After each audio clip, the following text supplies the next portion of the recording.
What is going on, everybody? Stubbs here from Retro Handhelds. I got a new look tonight. I know I'm going blind, my doctor tells me, a little bit.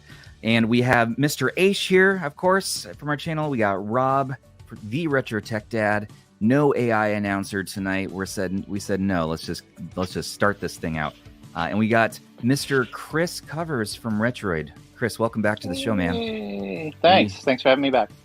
We're doing a couple things tonight, everybody. We're doing not only a live news thing, what we always do. We're going to talk about what makes a game retro, but the star attraction tonight is going to be our Q&A with Chris here, and we're going to ask as many of your questions as we can about the upcoming Retroid Pocket 4. We're going to look through Reddit questions and through the live chat, so do start putting them in chat so we can pin them and get through as many as we can with the time we have. We're going to try to keep it a little briefer than our usual 3-hour streams anyways. So, guys, how you doing tonight? Doing well. Pretty good. Yeah, good. Yeah. Hanging loose. It's what is it? We on Friday now? Yeah. Friday 15th. My day job, we had a company holiday thing going on today, so everyone had plenty of eggnog. I had that, I rocked that lactose free, so I'm not gonna Nice. make a problem for my kids or my wife this weekend. And yeah, Chris, what's going on, man? So welcome back to the show. Thank you. There's actually nothing going on. I don't even know why I'm here. Wait, aren't you guys releasing a new product? Isn't it something about nothing comes to Retroid Pocket No. 4? Slam. Was this a fever dream I had? An eggnog induced fever dream? I think so. And you invited me on. I was like, okay. I don't know why. Because You want to come hang out? We missed you. We missed you, and we wanted to talk about some stuff, and it's a good time for it. But no, so we were going to talk about the RP4 first, but then we're like, you know what? We only have a couple news items. Let's go through that first, then the star attraction. So without further delay, Rob, what's going on with this? This is the new PowKiddy RGB10 Max. Free, non-pro heart. Yeah, not the non-pro heart. And so what do you know about this? What do we know? Is this a 3566 again, or what? Another 3566. Another one. Yep, but it's transparent. Yep, it comes in some different colorways. We have the orange, the blue. We have this one in giant size. It's yellow. It's supposed to be really chunky and comfortable to hold. That's what James keeps telling me. I like the colored face buttons, and if it's chunky and it's thick, I mean that does these days add to the comfort. So 16:9 candy bar. 4 different colorways were announced: 16:9, 3566. So we're pretty familiar with all that in terms of performance. And yeah, it looks like you get the RK 2023 D-pad maybe, or not that one. What was the one after that? This one looks so much like the like the RK 2023, but just wider. Honestly. Looks decent. It has a IPS display, I'm guessing. I saw some people saying it might have OLED, but I don't think there's any. No. Not even a chance. No way. Ever. No, it's probably going to be the same screen PowKiddy's been No. using. I think it's a 5.5-inch screen. I like the face buttons here. Look at that. They look. I like comfort's right. They've been doing kind of these larger sized face buttons, which I like a lot. I like seeing that. This is what the X55 should have been all along. It really should. I like that one the best, though. It's sort of like this red, pink mashup. James was telling me they were trying to go for a Mad Catz type deal.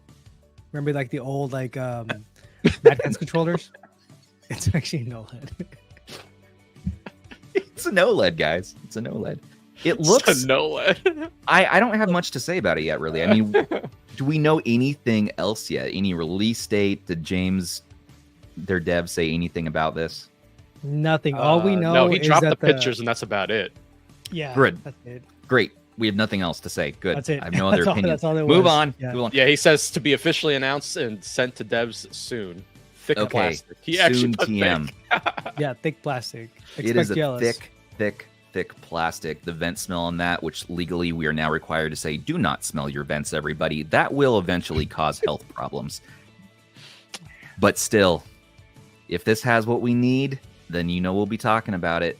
And 3566, it's going to have a slew of custom firmware options right out the gate. and the community and the devs are going to have a great time with it. Let's see if it's good for the end user too. I don't know. Yeah. When release RP4? Yes, that is a great question. Yeah, we always smell Retroid vents. Retroid vents, of course, are chemical free. I legally cannot confirm or deny that, of course. No. So next we up on this roster, we got the R36S. Not only, okay, do they have a new colorway, which is really cool. That orange, I thought the purple was the best, but I might have to get the orange here because look at this. Just look at that. More important than that, though. I almost pulled the trigger on the purple one, so I'm really glad that I didn't. You waited. I'm gonna go for this. I mean, it's a render, right? But it's pretty. And maybe they fix those face buttons and they're not so stiff. Maybe they did the 35S silent update. The worst face buttons I've ever seen. Some of the worst, honestly. So I heard the 36S was better though. Mm-hmm. Yeah, it is an improvement, but the first iteration of it and the purple one, both ones I've had, both had sort of stiffer D-pad and stiffer face buttons. So there is a mod that you can do to make them a little bit better, but I hope that they fix it on this version here. But the main thing is that Unofficial OS, which is a unofficial version of Jealous, is now released in a preview state. Correct, Aish? What do you hear about this one? Well, that's all they said, that it was out and it's available for people to use. For people who don't know, Unofficial OS is basically taking Jealous for devices that aren't being officially supported by Jealous. So the ones that they've had to move on from, or they just chose not to do anything with, Unofficial OS goes in and basically ports it for them, because everything's available for Jealous to be built by the user. It's kind of a hassle for people to go ahead and do that. Right. Yeah. And if you want to pick this up, is this hosted in our Discord? Have you seen that? It is. So if you go into the R35S and 36X channels, it's going to be pinned and you can download it. It's going to take you to a Google Drive page and just get it from there. Don't eat it. Definitely do not eat your I think that's handheld. because of what Skippy wrote. So I can't believe I have to say this again. Stop it. Just if we do something, trust me, it's not safe to do at home. I guarantee you. Unofficial OS. You still can't sell that dude. I still can't sell the dude. I'm not even going to give it away because that hasn't worked either. So, but there's, you know what? Speaking of the dude, there is a new operating system for it. I saw somebody got, what was it? ArcOS maybe running on the dude. Oh, wow. Not ArcOS. I need to look. We'll talk about that more in the next episode. It's super, super early stages. But Unofficial OS, grab it at our Discord. It is in the message on screen there. Discord.gg/retro handhelds. And check for the R36S channel. That's going to be a thread inside of the other devices forum. Mm-hmm. And UOS is my favorite version of Jealous. Personally, it just seems like they're getting it on more devices. And the team, I'm awesome to see that they're still doing things. So is Retro Graphics back? I'm not sure specifically, but seeing this again makes me very happy. So Same. I agree. I was pleasantly surprised to see Unofficial OS again, because I know they kind of took a break from it. So it's good to see. Mm-hmm. Grab it from our Discord if you want to try it out on yours. This is, of course, a $40 handheld. And so running a 3326 chipset, you can play up to PSP, Dreamcasts, N64. Not all of them perfect, of course, but it's a really good value. So I do recommend trying it out if you're interested. We'll make sure to get this in our description. Seven Revival Arc is happening. The Age of the Badonk. Yeah, the profile picture just makes it so perfect.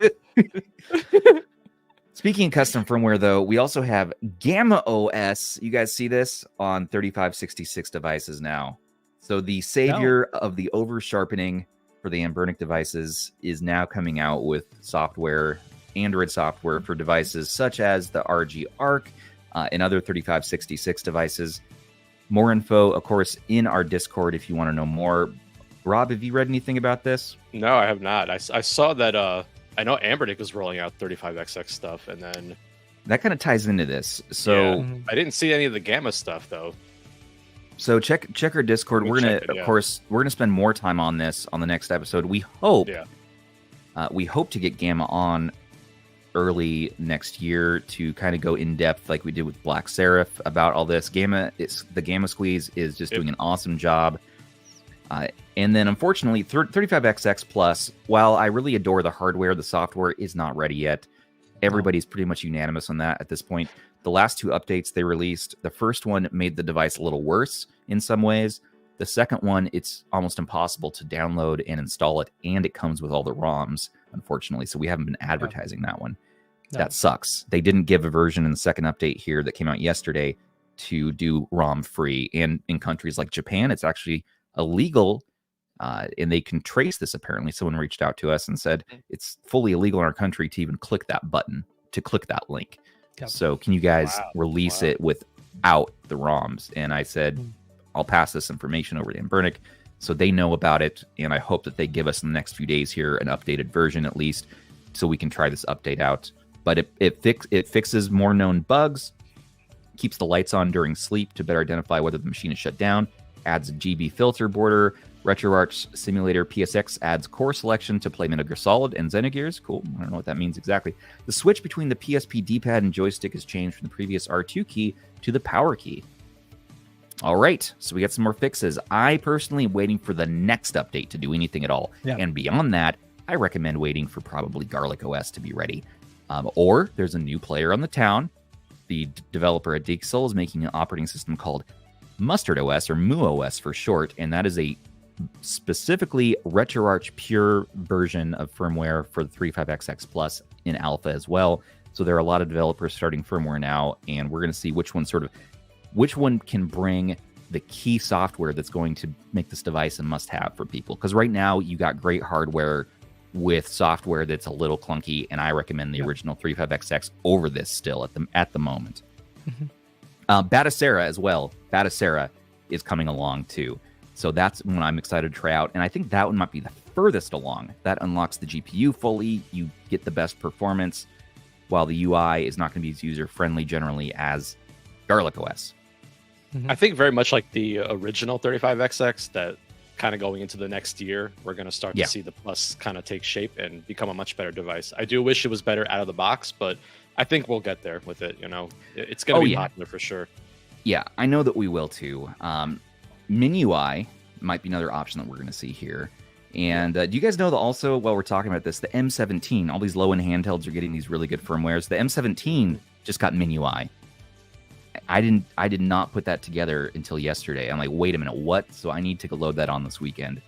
It's a good time to be owning these cheaper devices because you are getting some really, really nice curated software. Love that. You guys want to see something interesting? You know, Anbernic's making a phone. Possibly. This is not confirmed, but we do see these. I think it's fake. I think it has to be, right? Yeah. I don't know, because there's a Nokia phone with the exact same layout. Yeah, that's why. Advertised. Well, no, so that Nokia phone is also fake, so it's a fake of a fake. Never mind then. And James is saying, fake. Yeah, it's fake. I figured, but you know what? Let's take a look because I don't think we looked at this before. You know, we saw a few months back that there was an early rumor that this might be a thing as a joke, and now this has to be faked. If it's not, it might be a cool shmup machine, but what in the world? That's a hard no. We're gonna have to check with Max. I mean, nothing about this looks real. It just looks very AI generated.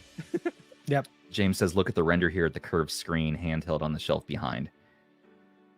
Yeah.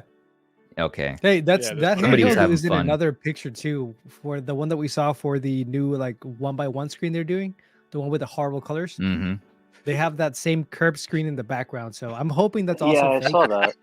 Yeah, because that's just a horrible design. Well, in other things that are totally real, we have Pimax Portal Retro. The price drop is down to $150. This is a real thing, by the way. And at that price point, for that chipset, you're getting a Snapdragon 865 equivalent. That's a good deal. However, I don't recommend it for the buttons, the screen, also, the battery life. Sold out now. And it's sold out now, so you can't get it anyways. Forget about it. No. Yeah. And there's no magnets on this version. I tried telling Pimax this. I was like, are you crazy? You're going to release a version, your best feature, your magnet feature, the strongest magnets known to mankind. You're going to pull that out of this? What are we doing here? $150 for a chipset that can do up to PS2, really good PS2 that will die in 2 hours? I don't know. What? What is it, Rob? Robert? They dropped this thing 6 Tell months me, ago. Tech Daddy. Would have sold so many. That's what's so... 6 months ago, this handheld was a lot hotter, for sure. There was all that sort of build up, the hype. What's it going to be? What can we do with it? And for enthusiasts, they went to town on this handheld. 4K screen. They didn't mind the clunky UI. They didn't mind the clunky software, and they just purely wanted the power of it. And so for $150, that was a good deal. I didn't buy it because there's no magnets. I'm just saying, but. I hung on to mine for a while and I enjoyed it. It was clunky, but the thing was, like, once you actually got into games and seeing the original screen just made up for a lot of things. I don't know. I think this is a different screen too, so I'm not sure how good it's gonna look. But I guess it's sold out, so there's really no point in talking too much about it, I guess. Hey, I'm just happy it went to a good home. Magnets, how do they work? There is Aish's magic Pimax portal. Yeah, that's the one that I did the work on. Exactly. If you this get is what this it should have looked like with this. If you buy a Pimax portal, we do recommend doing Aish's mod fix. Which Aish, maybe you have a video or some tutorial or some way. I can to do a show tutorial. people. If anybody's interested, if anybody picked up the retro and they want to know how I did this, they can actually go into our Discord and on the Pimax portal channel. I went ahead and I pinned because I think I was the first one to do this mod, but I wasn't the only one. So there's plenty of pictures and there's other people in there, myself included. They can kind of guide you to the process of doing it. It's not as bad as it looks. No magnets. I wasn't attracted to it. There couldn't have been a more true statement than this. It's so true. And if in Pimax, we love you, Pimax. We're going to see you at CES, and we're going to talk about next year's devices you're bringing to the table. It's just that that I want more magnets. And Pimax, if you have an issue with it, you know that you can deal with it. By the way, that's a real D-pad mod. It's not using a cover or anything like that. So if you guys do want to put an actual D-pad in there, go ahead and check out the Discord. You'll find us there. And I'll quickly mention I tested like a whole bunch of Switch D-pad covers and just it didn't work. They were.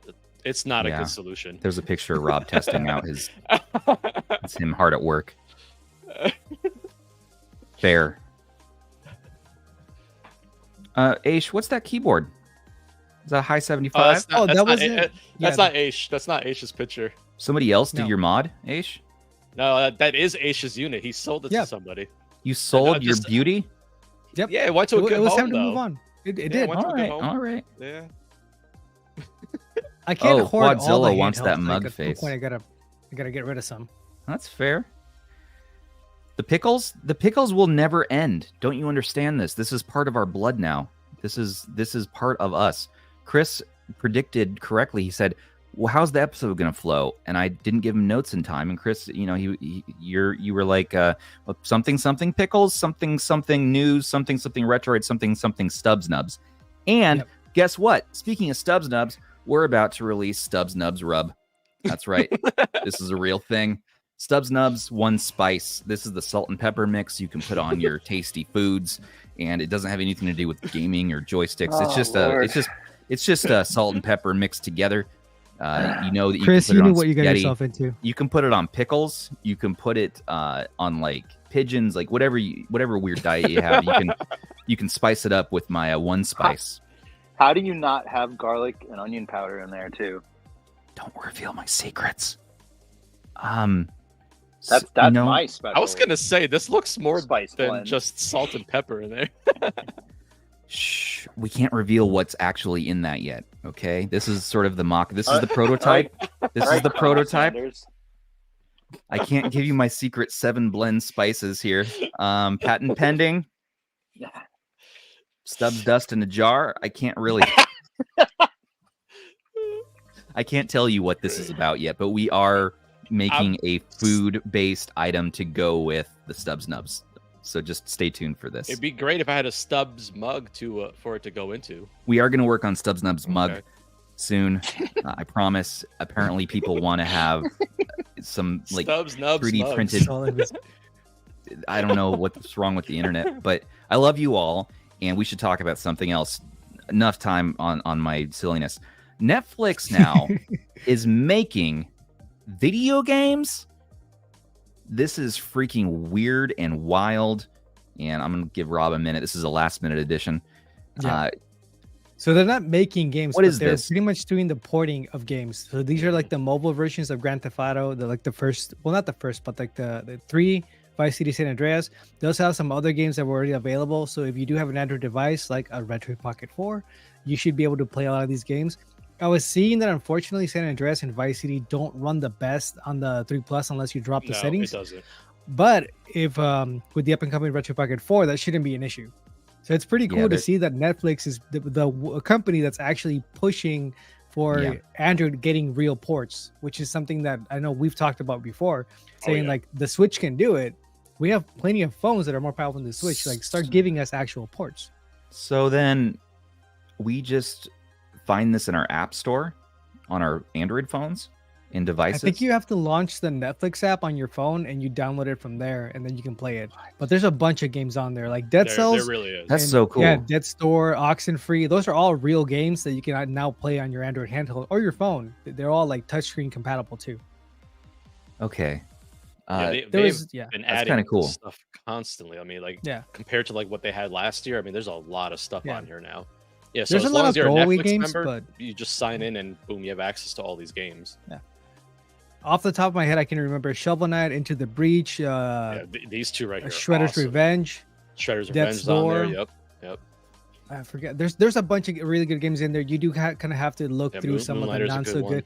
Moonlighter's another one. So yeah, if you have an Android device, go ahead and check that out. If you have Netflix. Yeah. Hey Rob, man, can I get your help pinning or starring some of these questions about the RP4 we're about to go into? Absolutely. I've been missing some of them. Thank you, sir. Well, this is crazy. Netflix, who knew? They're the ones saving sort of some of these games from going into obscurity. So, all right, Netflix, I'm going to try one of these out. These are available now, right? I can just go on there. Those are all available. Yeah, these are all the available games they have right now. So it's just, I mean, look at this. The GTA games alone, I'm interested in here. GTA, I think, just dropped pretty recently, I believe. Right, yeah. Yeah. Oh, that's true. If you have an iPhone, you can get Hades on iOS. Wow. Yeah. Freaking Hades? Yep. Time to get myself an iPad. All right. Well, I think it's time, everybody. I need to change the music up because we're about to talk about the topic of the night. RP4. Hey, guys, I got to go. I'll see you later.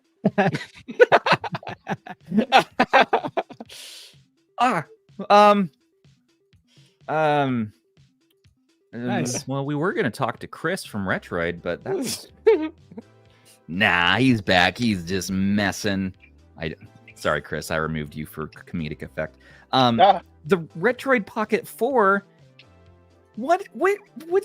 This came out of nowhere. We didn't realize this was coming this year. I know you had sort of rumored and hinted maybe. You were a little playful, a little cagey, and then all of a sudden we see it on Twitter. You drop the specs day one, and Chris runs the Twitter account. By the way, he's the social media manager for Retroid, and also you do repairs for the North American region, right? Yep. And you're a mod for the Discord. The admin, actually. You're the admin. The admin.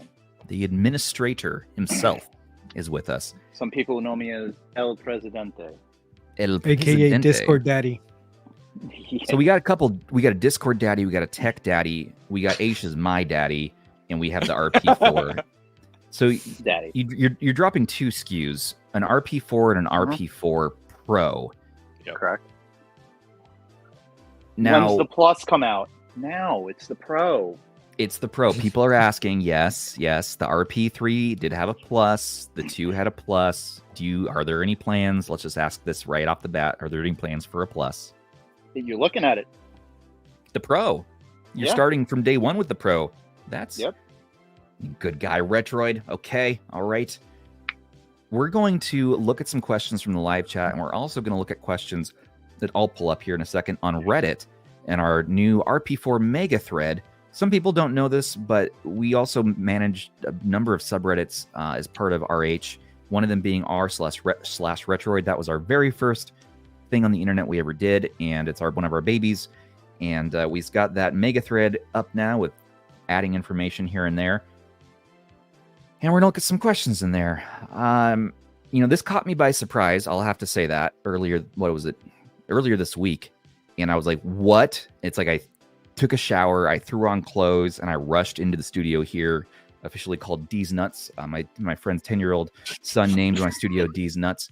And I ran into D's Nuts, and I was so excited to record the news video, and you guys saw that. I put it up, and I was like, hey, blah, blah, blah, blah, Retroid Pocket 4. I don't know what's going on, but I sent it over to Aish to edit it because he's way better than me at editing. And we got that out. And then after that, there were more things dropping. It's like all of a sudden you're revealing the official colorways. This new render here. So it's ice blue. I thought it was going to be the Baja Blast blue from the 3 Plus, but this looks a little different to me. I'm not entirely sure it's different, but we'll see. In the render, it looks... Yeah, but we know how that goes. Yeah, we'll see what the reality goes. Let's just say we've been around. That was actually one of the questions too. Someone wanted to know: will you be releasing actual images of the devices anytime soon, or you have a timeline for that? No timeline yet. Okay. The crystal also looks really nice. So that's reminiscent of the Snow 2 Plus the Snow 2. You remember a couple of months back on Twitter, I put a poll asking if you want to see crystal devices, and there you go. Oh, I thought you had like a problem. Yeah, I thought there were drugs involved. Yeah. No. Yeah. No. Okay. Roof Pooper is going to be all over that crystal one. He's going to go nuts dying crystals. that. Yeah. Yeah, I was going to say the like mod possibilities are kind of endless with that one. And that was one of my reasonings for wanting to put that out, because watching so many people try to strip the paint and dye off of other shells, and I'm like, let's just put out a clear one. It would be so much easier. Because even I was experimenting with like sanding it down. Yeah. I mean, so if you were going to try to dye that, though, you would have to take the screen out. And those are notoriously hard to remove. Not for the faint of heart. Yeah, it's... I mean, the possibilities are endless. You have the same sticks here from the 2S, it looks like, right? That's correct. And you have the same face buttons from the 2S and the Flip. Correct. Okay. Shoulders are the same as the 3 Plus? No, these are analog shoulder buttons. Analog? To the Flip and the 2S. Hall effect analog? Yes, Hall effect analog. Nice. Sorry. You got double Hall action, dude. Is it me, or are the sticks just slightly more like inset than what you have in like the regular 3 Plus? I'm kind of seeing it there where there's a little bit more of an angle. Yeah, that might be the case because they're taller. They stand more proud than the Switch style sticks. I don't have measurements to that to say yes or no, but it wouldn't surprise me if they were sunk in a little more. Interesting. I mean, I'm okay with them as is. I assume that's a clicky D-pad, right? Clicky D-pad, rubber membrane, ABXY. Yeah. You said the buttons are bigger, right, than the original 3 Plus? They definitely look bigger. Yes, they are. Yeah, here we can see it. Same size as the 2S and the Flip. Is it an iPhone 6 display? Do you know? Can you say? It is the same display from the 3 Plus. That's a good question, yeah. Can we say if that's an iPhone 6 display or similar? Yeah, if you want to say that, you can. I don't actually know the answer to that question. Okay. It's sort of just the ongoing rumor. I'm sure you hear that all the time. Yeah. Will Stubbs Nubs fit? Yeah. No, I don't think that they will. I need to make smaller sizes. Try it on the 2S, and you'll find out. And then you'll find out. And I did, and I think that's a little too small. It fits Switch size Joy-Cons specifically, so I need to make a little bit of adjustments. Some people were complaining about it not being like an OLED screen or even higher resolution, and I really don't get that, because I think for the size of the screen, the current resolution is fine. Yeah, I don't really see a need to go up to like 1080p when the pictures are already so packed. It's like the screen in the 3 Plus looks really good, so I don't really have a problem with this one. Plus, it's going to be more efficient, so to me, that's a good thing. I had no problems with the original screen. So we're not going to go into technical specifics as far as all the specs, because you can read that either on our mega thread on r/Retroid subreddit, or in the video we put out, or Russ's video, which is excellent, by the way. But we are going to just, of course, ask some questions. And sorry, Chris, I interrupted you. What were you going to say? No, it's okay. Aish said what I was going to say. For people that don't know, the screen is 720p on the Retroid Pocket 3 Plus. I think it's a little higher than that, right? But it's pretty much just defaults to 720p. Yeah. 720p. Like 726 or something like that. Yeah. So Alicia is asking, why did you use the old screen? It's horrible for 4:3 scaling. And I would respond to that saying, you just use bezels. That will fix the scaling issue. But if you want to use the full screen, that's the thing, though. There's always you're always the 16:9 versus 4:3. Exactly. So the 2S is, if you're looking for really something that's dedicated just to 4:3, the 2S is nice. But obviously we're getting more power here. But you have to somewhere along the line make the compromises. Yeah, I feel like something this powerful, you're limiting yourself with a 4:3 screen. I don't know. I agree. Yeah. Yep. Blake Romo, thanks for the donation, Blake. In a card game, please ask about the shoulder buttons on the RP4. Both of mine broke in my 3 Plus metal. Oops. And I had to replace both buttons. Both button boards. Basically, I think he's saying, how strong are they? Are they higher quality? Well, they have, just like the 2S, they're kind of spring loaded. The 3 Plus is not. It's just kind of on a hinge with like a rubber membrane, right? So these are spring loaded with the magnets in there for the Hall effect sensor. So you say magnets? Yes, I did. Chris, you know how to. Oh no! Get right to the. You know how to get me. The pants. Yeah.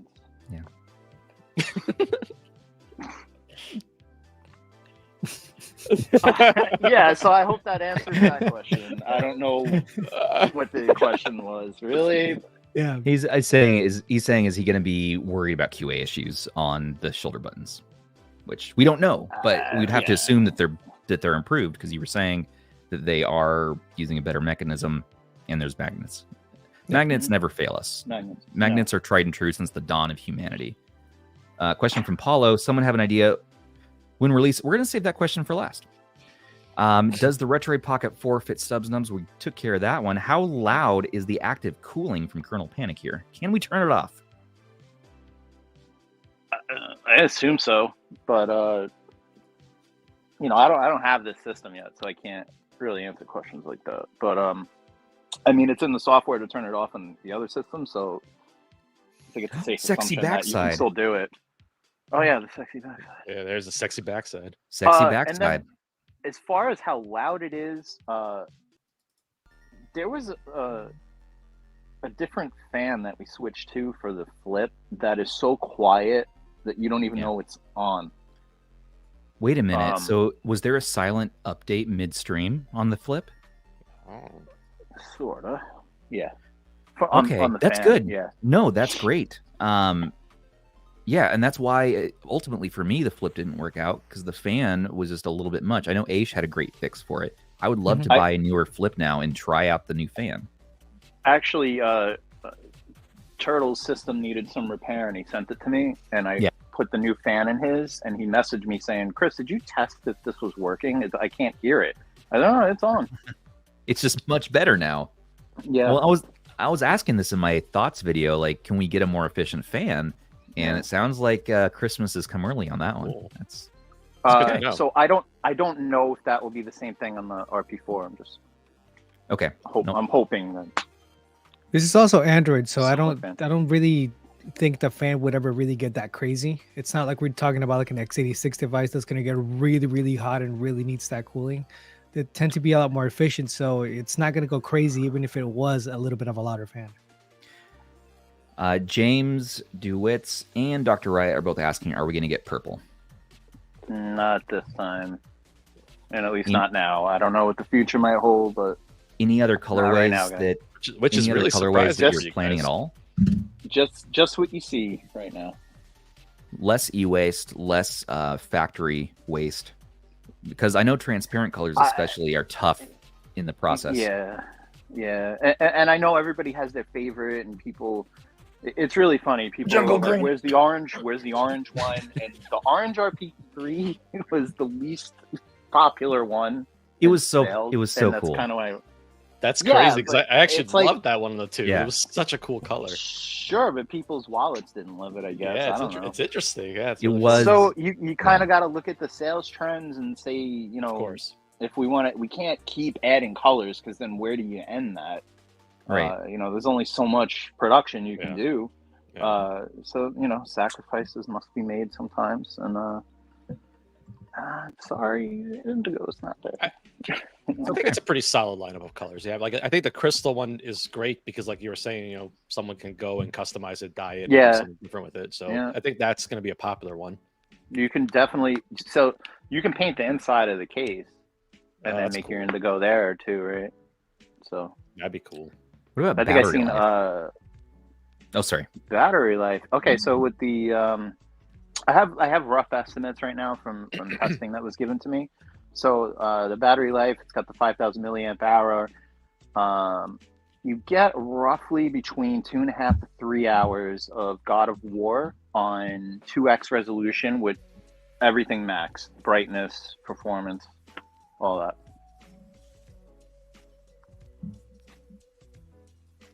Okay. Do you hear me? Yeah, I was just distracted with Aish saying that there's a green render he made. Yeah. Oh, this is like what this is not real. Was it? This isn't real. That's the did this to the flip. The Toxic Crusader. Toxic Crusader green. But I would love for it to be a thing. Roof Pooper, our local dyer in the community. He's gonna do it. Yeah, he's gonna definitely get to it. If you have a ice or transparent, you know, colorway on any handheld, pretty much this guy can make something like this out of that. So really cool mod jobs. I got a awesome green 35XX in today. That was great. The slime, I know. I would love for that to be a thing. Going back to battery life though, so we're expecting, did you say 8 hours? No, I said 2.5 to 3 hours on max brightness, max settings. Okay. With 2x resolution on God of War. Oh, okay. Okay, you're talking pushing the system. What was the battery size again? I know we have it in the specs. 5,000 milliamp. 5,000 milliamp. Okay. 5,000 milliamp hours. I was thinking that because I don't think people realize just how power efficient the D900 is and the D1100, which is a new chipset to us, but those are both traditionally very power efficient chips. Look at the Odin Lite on the D900 side, and you get really nice battery life out of that, especially if they use a low power screen. So I'm talking about the Gen 1 screens and the Gen 3 screens. Those things could really do, 7, 8, 9 hours. So I personally think Chris's estimate, sorry, Chris, might be a little under, but I know you have to sort of play it safe just in case. Gotta be conservative, right? You gotta be conservative, but honestly, I do think it's gonna last longer, especially if you're playing like PS1 games or you're playing more of the retro stuff. You should be seeing well up to 8, 9 hours. Even if it didn't, that's my guess. Yeah, I must say, even if it didn't, though, 2.5 to 3 hours with that demanding of a game at full settings is still really good especially for the price that we're going to be paying for this. Fair. Yep. Yeah. Agreed. And are there going to be more colors released later? No, we heard. I'm not going to say no, but I don't. We don't know. I don't know. Yeah, if we get a Gamma OS custom firmware or something, maybe. But I don't know. That man somehow adds some sort of crazy battery magic into his software. I mean, I'm gonna do my Yoshi's Island test on it for sure. I can't resist. And then Kyle's asking, any reason why the Pro has USB-C video out at 1080p and the base has HDMI only with 720p? I don't know. It's a technical question. I don't know the Well, tech stuff like that. Well, aren't you? I mean, you know some of this stuff, but I don't know either. Yeah, I don't know. It's very techy. A lot of people are asking about the USB-C out. Will it work with USB-C docks? Yeah, it will. Oh, what about AR glasses? That's an external monitor, basically. Yeah. I mean, if that works similarly to the way USB-C dock works, then I don't see why it wouldn't. It should. Yeah. It should. In theory, it should also work with like a switch dock, but I don't know if the system would fit in there. Fair. Yeah. We're gonna definitely test that out. I guess we should move away from the green render for a minute. Yeah, people are gonna think that it's not real. It's coming. But look at that! Look at that sexy backside. Yeah, you want backside again? Oh yeah, let's look at that. I know that. Rob likes it. How easy is it to get battery replacements, Chris? It's not. There are a lot more restrictions than people might know on shipping batteries. In order to ship it out, it has to be in an actual system. We can't just ship loose batteries. We are trying to find solutions for that, but I don't know if and when that will happen. Okay. And then what about any chance of a metal variant? I don't know right now. We don't know right now. Joey's Retro Handhelds, our Canadian YouTuber, asks, sales trends says flip 2 or we riot. Look, I've been sharing the feedback on an updated flip. I mean, that sounds like a Canada problem, to be honest. If he riots, it's in Canada. It doesn't really... We're cool. Yeah, nobody cares. Yeah. They're just going to apologize anyway. Yeah. Just a bunch of people saying sorry. Like, oh, sorry. I will say the number one comment I've seen on Reddit has been, we want an RP4 flip or RP flip 2, you know? Yeah, I've seen it. I mean, clamshells, man. Clamshells are hot. I saw it. Clamshells are good. I rounded them up. They're good. Sent them up the ladder. I don't know. We'll see what we get. What I will tell you though is I've seen a lot of please release a dual screen. That's not happening. So you guys can stop asking on that one. I mean, I know Neo was trying, or we saw some rumor of a concept they were trying with actual dual screens. I don't know about that. I'm not sure how that would really translate. I mean, look, there's a certain company that has the patent for that. Yeah. Not Nintendo. And I think they just renewed it too. Oh, they did something with the Nintendo just made renewed a patent or put a new patent out for a system with dual screens. So I don't think we're gonna see one, at least not anytime soon. Switch 2, Switch 3, Switch DS. Yeah, chances are they're not gonna do anything with it, but they just don't want. Yeah, they probably just exactly. Yeah, they don't want the clone systems coming out. Yeah. Yeah, that's fair. All right, well, we tried. So as much as you guys want it, it's just, if you want Retroid to survive and not get sued into oblivion, it's not going to happen. That's fair. What about, kind of talked about battery life there. Let's move on over to Rob. You had 2 questions before, and then we'll go to Reddit. A question from Rob's YouTube page from Michael Benny. Michael asks, why is the RP4 non-pro version only getting Android 11? That's a good question. Yeah. I'm not sure. Yeah. Not sure. Well, I mean, I have to assume that it's going to run on less resources, right? There's less RAM on that model. Oh, yeah, that's probably why. Yeah, that is why. Before I talk out of my butt here, let me double check. So I don't know if I saw as RAM. The chip itself is supported. Is it? Okay. I think so. Yeah. Wait, it's weird though, because isn't the D900? Isn't it? No, I guess it's not. It's not newer than the 1100, or is it? Which one? I think the 900 came out after the 1100. Let me check there.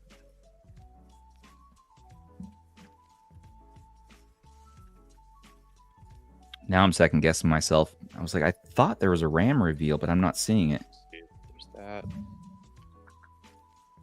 Oh, there is 4 gigabytes on the D900 base, 8 gigabytes on the D1100 Pro.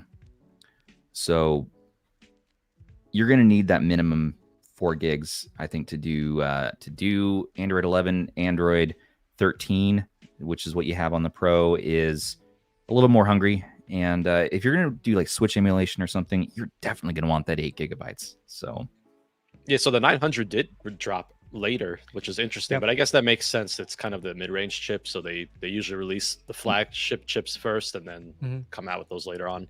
And I did see some phones that are going to get Android 12, so I don't know. Yeah. And Rob, can we pull up the specs too? Yes, got you. Thank you, sir. In the meantime, Chris, another one of Rob's fans asks, why MediaTek versus something like Qualcomm? That's above my pay grade. Fair. Well then, Rob, if you want to... So we're looking at the specs here. Any other comments on that? Storage is the same on both. That's kind of cool. Yeah. Wi-Fi 6 on both, 5.2 Bluetooth, active cooling, of course. We got measurements. We got weight, 261 grams. Is it really the same weight for both? That doesn't... It seems like you should have a little more weight on the Pro. I think that from what I've been told, they're exactly the same except for the SoC. Okay, all right. So it shouldn't matter, the right? Same heat sink and fan. Just basically the PCB with the SoC that's going to be different. People are asking, they want 256 gigabytes on the Pro. Well, you can add a micro SD card, of course. You can add up to like 1.5. Yeah, they're so cheap. They're crazy cheap now. You can even get a 1.5 terabyte card for about $100. I picked up a 1 terabyte for $33 on Group Buy. Did you get that? Yeah. The 1 terabytes are crazy cheap now. Like they're all sub $50 now, which is nuts. Mm-hmm. Yeah, and I even got a SanDisk one for $60, or I think it was less on Walmart right before Black Friday. So the deals come up. I was stocking up on my 1 terabytes for the inevitable RP4. Really? I'm forcing myself to not go up to a terabyte in storage. Yeah, I just got a one terabyte for like what, $40 on Black Friday. Yeah, those DVD, 5 games, especially dual layer, it adds up. Yeah, it does. Like what God of War 2 was a dual layer disc, I think. Well, Rob, I'm going to take over the screen if you don't mind. Sure. Also, Rob, how are you doing? I didn't get to talk to you today. I don't know. Discord's been acting kind of wonky, so I think wonky. Everybody's having issues talking. Yeah, half my servers are broken right now, and I haven't heard word one from Discord about it. RH has been working for most people. It sounds like for me, it has. RH is okay. Yeah. But okay, I have 2 places to show on Reddit. Do. You guys see that? Okay.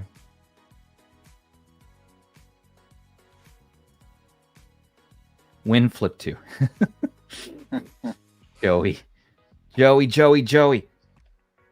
Okay, this question is other colorways. So we kind of dived into that. We don't know yet. We just don't know. They want me to try Metroid Prime 2 Echoes. Do you have any idea, Chris, what performance is going to be like on the D1100 for that higher end? Absolutely not. Nope. Yeah. We're really betting on using something like a Pocket Air, which has the D1200, which, by the way, the D1200 is slightly different than the D1100 in the GPU. Like, it's so close. So really, that's a comparable handheld to try for any of this testing you want to do before this comes out. Mm-hmm. Also, the GPD XP is another one that uses the D1200 chipset. And use either of those. You should get a pretty good ballpark. There is a few phones that use the D1100 you can try, but don't buy a $500 phone to do testing. This is going to come sooner than you want to do that, I'm sure. Mm-hmm. Note to self, buy another set of Stubbs Nubbs. Shameless self-plug. Wow. Yes. Yes. I'm not trying to be an egomaniac. I can't help it. It's just too much fun. Will Retroid be sending review units to reviewers? So I kind of answered this for him. I'm guessing, same as before, that Russ will probably get one. ETA is going to get one.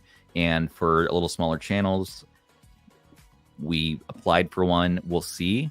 Chris doesn't have anything to do with that process. So we, as much as we wanted to ask and say, please, no, we applied. We'll see. Even if we can pay to get a unit early would be cool. But yeah, look forward to Russ from Retro Game Core. I'm sure he'll get a video out before Mini. So and he always just has the best first thoughts, the best reviews. It will be thorough, and looking forward to his thoughts on it.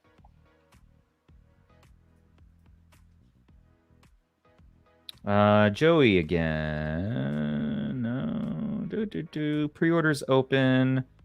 We'll come back to that. Compatible? Is it compatible with dome buttons from the original RP3? No. Get out of here. No, it's a completely different board. Yeah, it's also different size too. The size is different.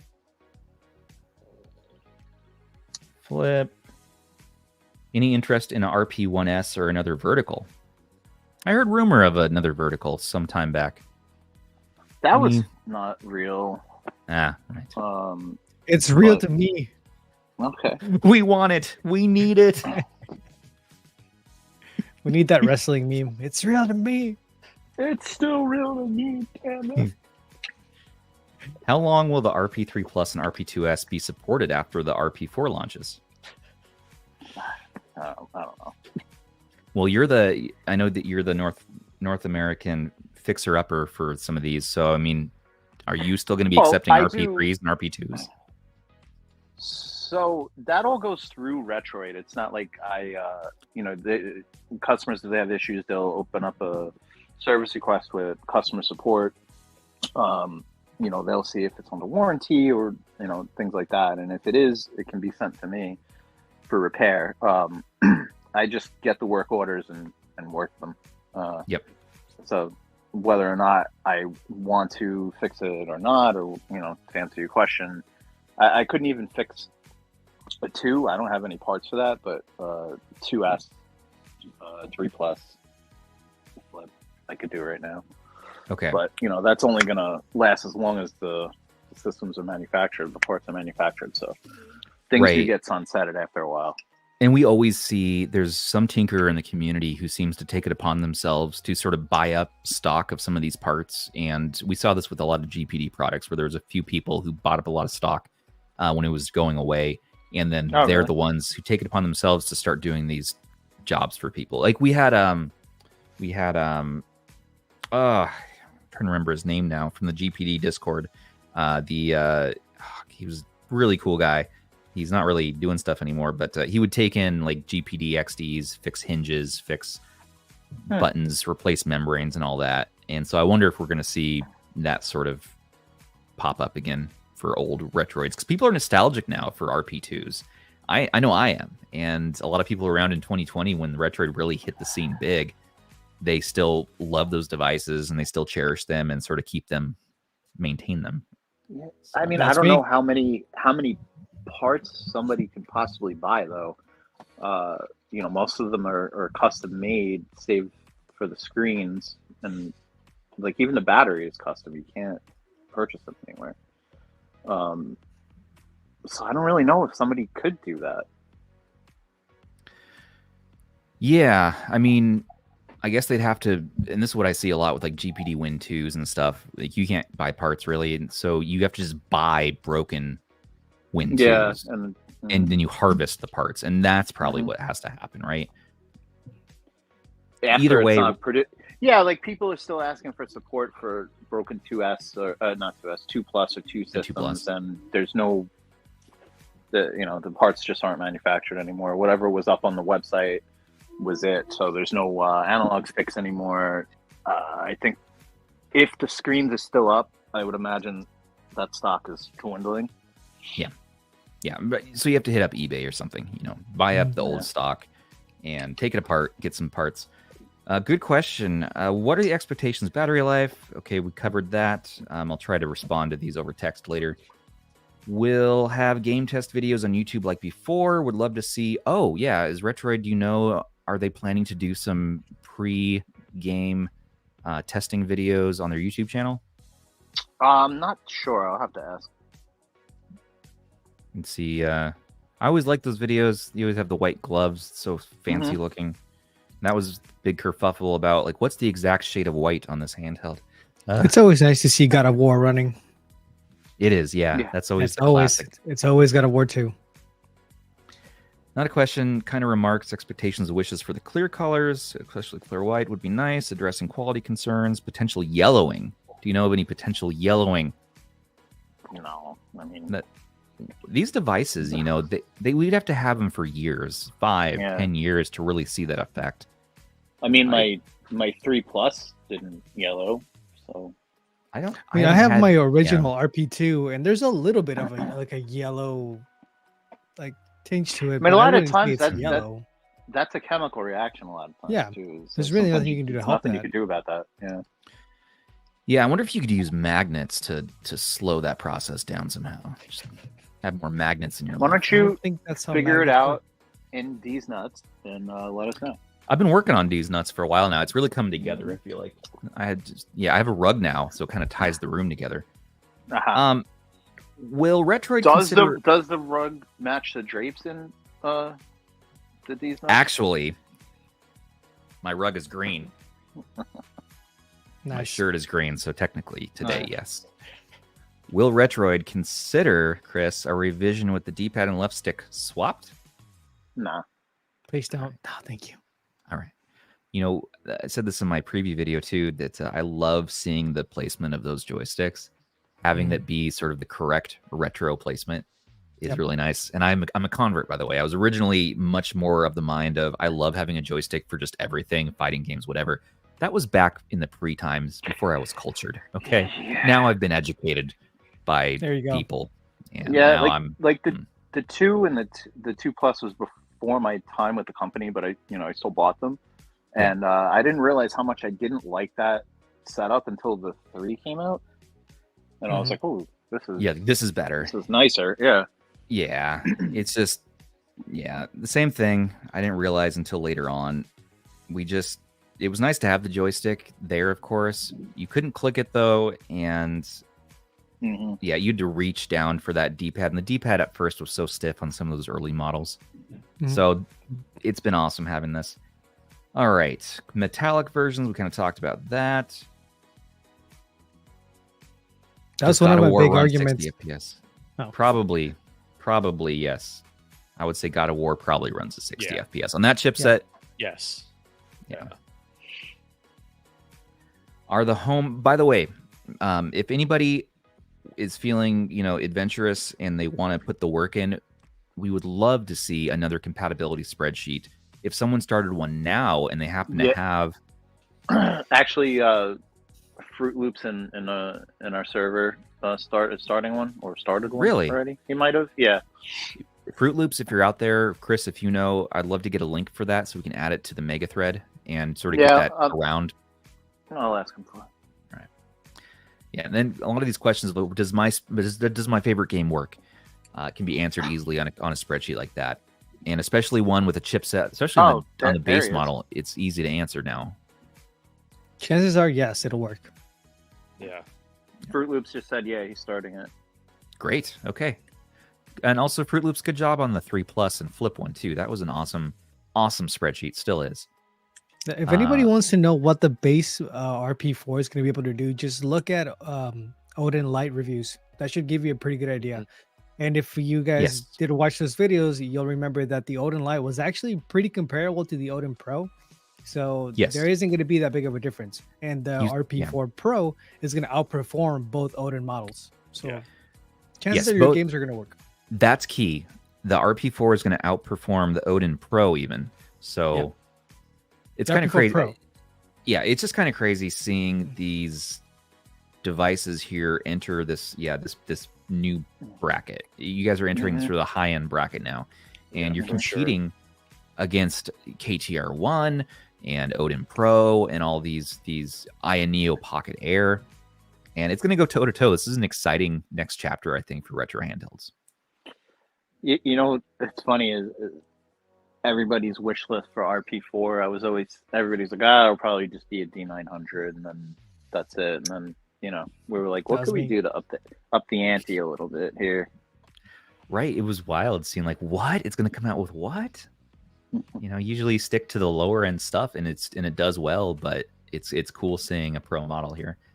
I just want to address that really quick for people wondering that like why we can't have it or like be cheaper. You can't really make a device this powerful cheaper than it already is. Like the company still need to make a profit, and $199, considering what gaming consoles usually cost, is a very, very good deal.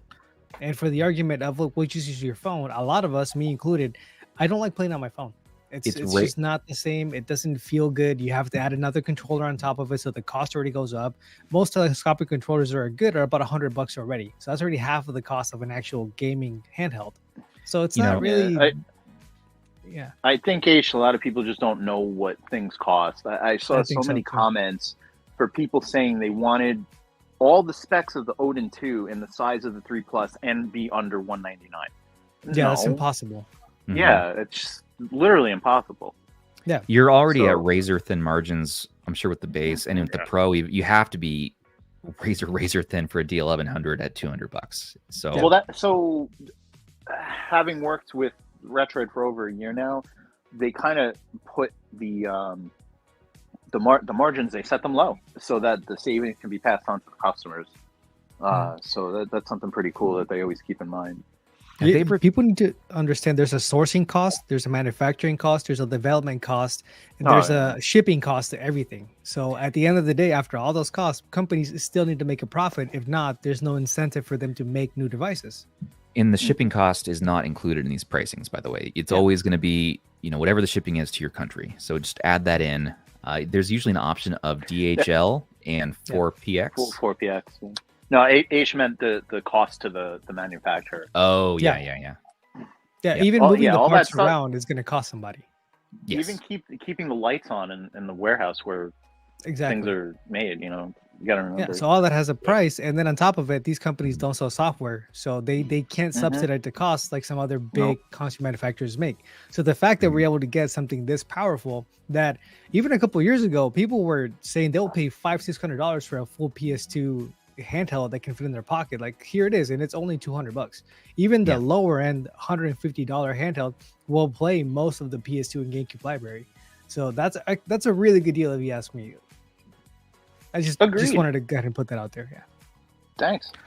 I couldn't have said it better myself. Yeah. Of course, everyone wants cheaper shipping, and I always say, they're asking, do we do DHL? This comes up every product release. DHL versus 4PX. I these days always go for 4PX. In fact, sometimes it comes before DHL. I don't know why. I've experienced that as well. And I just say, it's such a big price difference between DHL usually that I just skip it. It's going to get here when it's going to get here. It'll come in a reasonable amount of time. And but if you really have to have it, you're going on a trip or something, and that it's going to be here in the next month or whatever, sure, DHL might be worth the cost for you. And where you live, it's going to be a big factor as well. Yeah, see, I live in New York. When I do DHL, I get it in 3 days. So there you go. Nice. 3 days I'd pay for. Yeah, that's why I usually do the upgraded shipping. Then it's worth it. Delian asks, are the home and back buttons programmable? I don't think so. Oh, that's one thing I was going to ask. Yeah. Do we have like mappable keys, like extra keys? There's not, no. Okay, I'll survive. We'll get through this. There's got to be third-party software or something from the App Store. I bet they could access those buttons. I don't know though. Maybe they're just hard mapped to some button on the controller. No, I mean like with the Flip, how you had like the mappable extra buttons on the shoulders, like that. Those are huge for like hotkeys and all that. Because I hate having to use select for hotkeys. Oh yeah. I remember also like on the 2, what was it, the 2 Plus, you could do like select plus volume, and that would be L3 R3 if there's that sort of functionality. Oh yeah. Mm-hmm. It's kind of cool. The hotkey activator. Also asking vague ballpark in time frame for when the next major release is. I doubt Chris can answer this, but what was the question? Just, do you know of the next device time frame Oh, after this. People get nervous about like, I want to buy this, but I bought this. Now the next thing's coming out. Right. They always, kind of feel. The next thing is always coming out from somebody somewhere. We're still going back to. I know. Listen, we're still going back to the whole 3 Plus. We've talked about this so many times. That was a mistake. It has not happened since. We only released 2 consoles in 2023. Yeah, that's it. 2. Right. So we heard everybody scream when the 3 Plus got announced. It was a very unfortunate situation. I'm not going to get into it again. It happened the way it happened. There was not these conspiracy theories, malicious content stuff going on, but people it just happened the way it did. Unfortunately, it's a very unfortunate situation, but we will not be doing that again. So it's a you community. Will not see, yeah, it's a meme at this point. That's what I was going to say. It's a community meme. Yeah.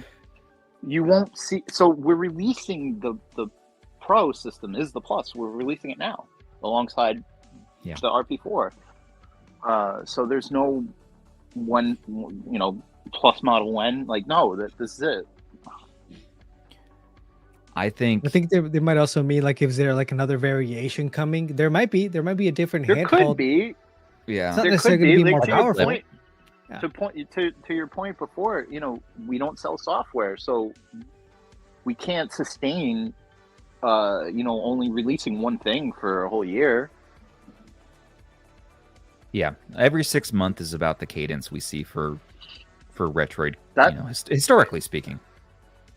I think that's also just in general the way that the industry moves, not just retro handhelds, just electronics in general. I'd say they move even faster than my retro. Not Windows. Oh man. Yeah.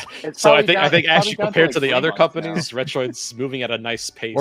Or reasonable. Or PowKiddy. They're a little faster. But here's the thing: if there's another comparable hit, go ahead. Sorry, go ahead. I was gonna say I meant like computer, not just handhelds, just electronics in general. Look at the 3 to 6 month ballpark now.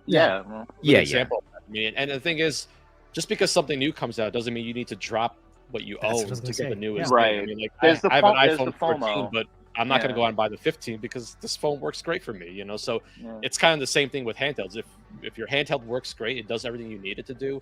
You don't need to get the next best thing or the greatest thing, the latest thing, So if you're gonna wait for the next best thing, you'll just never buy anything because the next best thing is always right. It's always around the corner.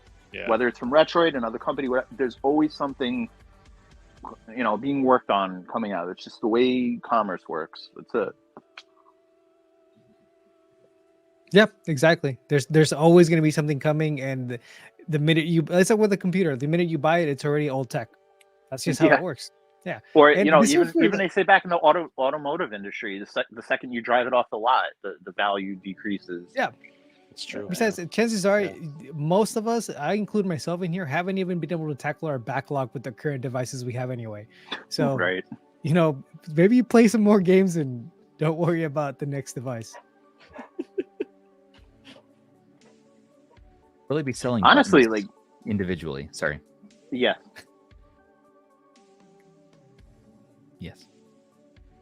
Yes. I was gonna say Nintendo was like the kings of like stretching out older hardware. They really are. Their whole philosophy revolves around that. And they do it better than anybody else, though. It's true. I mean, look at their sales. Oh no! Is it all? Oh no, guys! Here we go. Do you guys test the input latency? Oh man! And I can't answer. I can't ask the second question. But have you tested the input latency? No, I don't. Like somebody probably did. No, I don't know. Is AYN and Retroid related, Chris? No. Final. No, we are not. Okay. Fair. I made a little jokey poo in my video, by the way. If anyone caught that, they are not sister companies, by the way. That's just my deadpan humor. That's how I have to have something. It's just another community meme at this point. It's a meme, yeah. Yeah. I dropped those in. But cilantro, it's same buttons. Cilantro. Do you guys test the input latency of the device? I mean, I would have to assume yes. Like that is a key thing. Of course, and there was even a firmware update that came out with the help with the community actually that reduced the latency with the RP3 Plus. I think it was the audio latency, right? I know you're talking about input lag, but yeah. But yeah, it is tested, and it's comparable or comparable to the, I guess, towards the Flip. You know, your software is pretty. I don't have that data yet. You're generally specific. I don't know. I've never once noticed input latency on a Retroid device or an AYM device, mind you. But some people are very, very sensitive to that, and so it's like the #1 concern for them. And so I would wait for one of those technical YouTuber sort of breakdowns to see, 0.6 milliseconds. I mean, the thing I do whenever I get a handheld, I always load up Super Mario Brothers 3 because I know what that game feels like. I know when I press the button, I know what when Mario's it should supposed to do. Yeah. Yep. So, if I feel that input lag, I'm like, oh man, like this isn't right. Or Punch Out is another one that'll always load I up. did it with the Odin too, and I shared it on the actual Odin Discord, and everyone was surprised that, oh wow, it's very low. And then we did it with Run Ahead, and it was lower than original hardware. So I don't really think input latency is as big of a deal as it used to be, just because companies have figured out kind of how to do things. There might be a little bit, but like Stubbs said, I haven't noticed any on many of the recent devices, even the really low end ones. It's probably because the controllers are not going through like Bluetooth that are built into the system. It's not like you're adding a Bluetooth stereoscopic like controller to your phone where the Bluetooth can introduce lag. You're kind of hardwired in there. So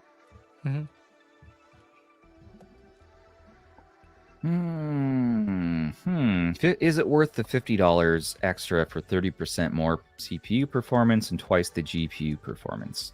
Yes. That is absurd. Yes. Absolutely.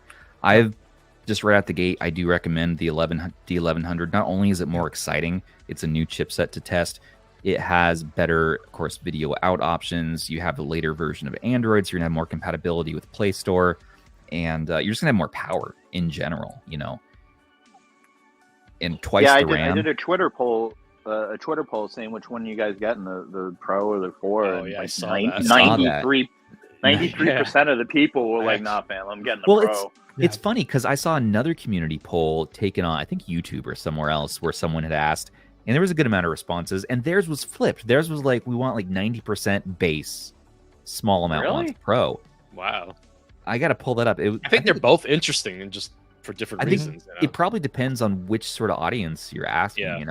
Sure. A lot of our audience, in particular, likes the lower end, the budget, the best for the lowest price. Right. And so, whereas Retroid's core audience, of course, is going to be, okay, give us the best Retroid, give us the best one, the highest spec one. We'll always buy that. It's interesting. So you have these two handhelds. Power. Unlimited. I think in this case, people really should just go for the high-end one. Like the Arc, we told everybody, just get Linux. I think so too. Because it made sense with that handheld. Well, the Arc, the S is fine and all that. Yeah, go with the cheap option. Yeah, exactly. In this case, because it's only $50 and the 30% performance might not sound like a lot, but it's actually a very significant amount when you're looking at whether a game is playable or not. You might as well just go for it. That's a big 30% is a huge number when you're looking at the amount of titles that can be played. Yeah. It's not like you're talking about 30% of 50 games. You know. Exactly. And the Pro model actually starts getting you into a little bit of Switch emulation, so that's pretty huge too. Yeah. As far as selling buttons, are there going to be options for all the different types of buttons? Yeah, so the buttons mix and match. Yeah, same as we normally do. Cool. Okay. This person just had a good experience to share with customer service. Who's laughing? What's going on? That's 10 data frogs. That's 10 data frogs. That's right. Crimsong says there's a story here. He saw the RP3 or he saw the RP4 coming out and he'd already bought the 3 Plus. Luckily reached out to customer service, said, hey, can I cancel that so I can get the 4? They said yes. They refunded him immediately. and so now he has money to get the 4. So that's just a good customer service feedback that if you just got a 3 Plus and you're kind of feeling that FOMO and you want the 4, you can cancel your order and then use that money to get the 4 if you want. Pretty cool. Oh, keep reading that. Yeah, so what is it? So I asked them jokingly. In the email chain if they can give me any hints as to when the pre-orders start. They replied, and I quote, "Please keep concern next 1-2 weeks." I love it. So is now the time? The final now question. Is the time. When? It's the final countdown. Christopher, when? Yes, Stubbs. Pray tell, do we dare? When does the pre-orders start? You will be able to pre-order both the Retroid Pocket 4 and Retroid Pocket 4 Pro on December 21st, 2023 at 9 a.m. Beijing time, which is December 20th, 8 p.m. Eastern. There you go. What? And there it is. Okay, let me say that one more time. 5 days away. December 21st. December 21st at 9 a.m. Beijing time. December 20th, 8 p.m. Eastern.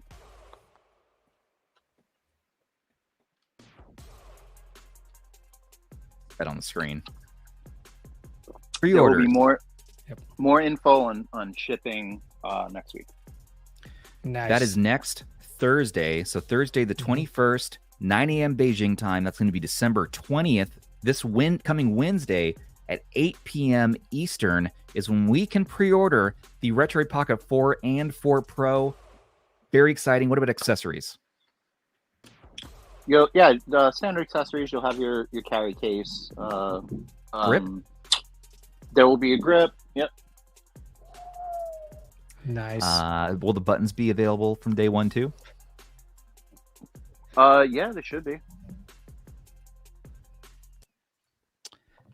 Hell yeah. So that was a new bit of info that Chris was saying, hey, I'm going to reveal that on the podcast exclusively tonight. And we said, that sounds great. And he didn't even tell us beforehand. I said, I don't want to know, So this is brand new to my ears. That's way sooner than we thought. We had predicted by December 31st.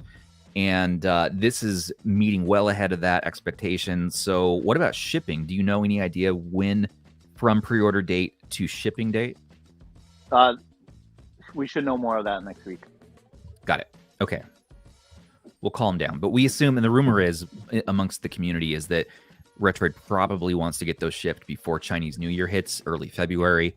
And so maybe seeing shipping mid-January.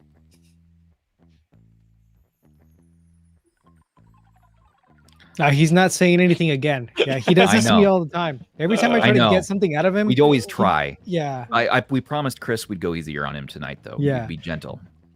Last time we were a little more like, Chris, tell us the information, please, we need to know. I'll message him randomly, like, hey, say nothing if this is happening, and then he'll immediately reply, like, nope, it's not happening. Like, all right, so close. Get him next time. So, someone wants a mic drop. Yeah, I hope everybody's happy with this information, the Retroid Pocket 4, the Retroid Pocket 4 Pro. We're working hard. We've listened to a lot of the feedback that the community has, as always. We love our community. You make us go. So keep sending your ideas. If you think nobody's looking at them, I am. Okay. Some things we can't do. If there's enough of an idea that I keep seeing, I will send it up the ladder. If it's something that's possible, we'll explore it. But yeah, I mean, just thank you to everybody. We're at the 4 already, so this is going to be exciting. I can't wait to get my hands on it. This is so very, very exciting. This is one of the most exciting releases I think I've seen from Retroid, where it's kind of nailing my wish list I had years ago. Yeah, like, sure. no way we're going to see this, anytime soon.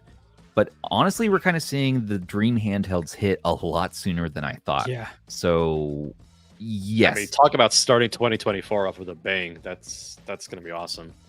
And Skippy says, crazy. Skippy says, and I agree here, you done good. That'll do, Retroid. That'll do. Thanks, Kippy.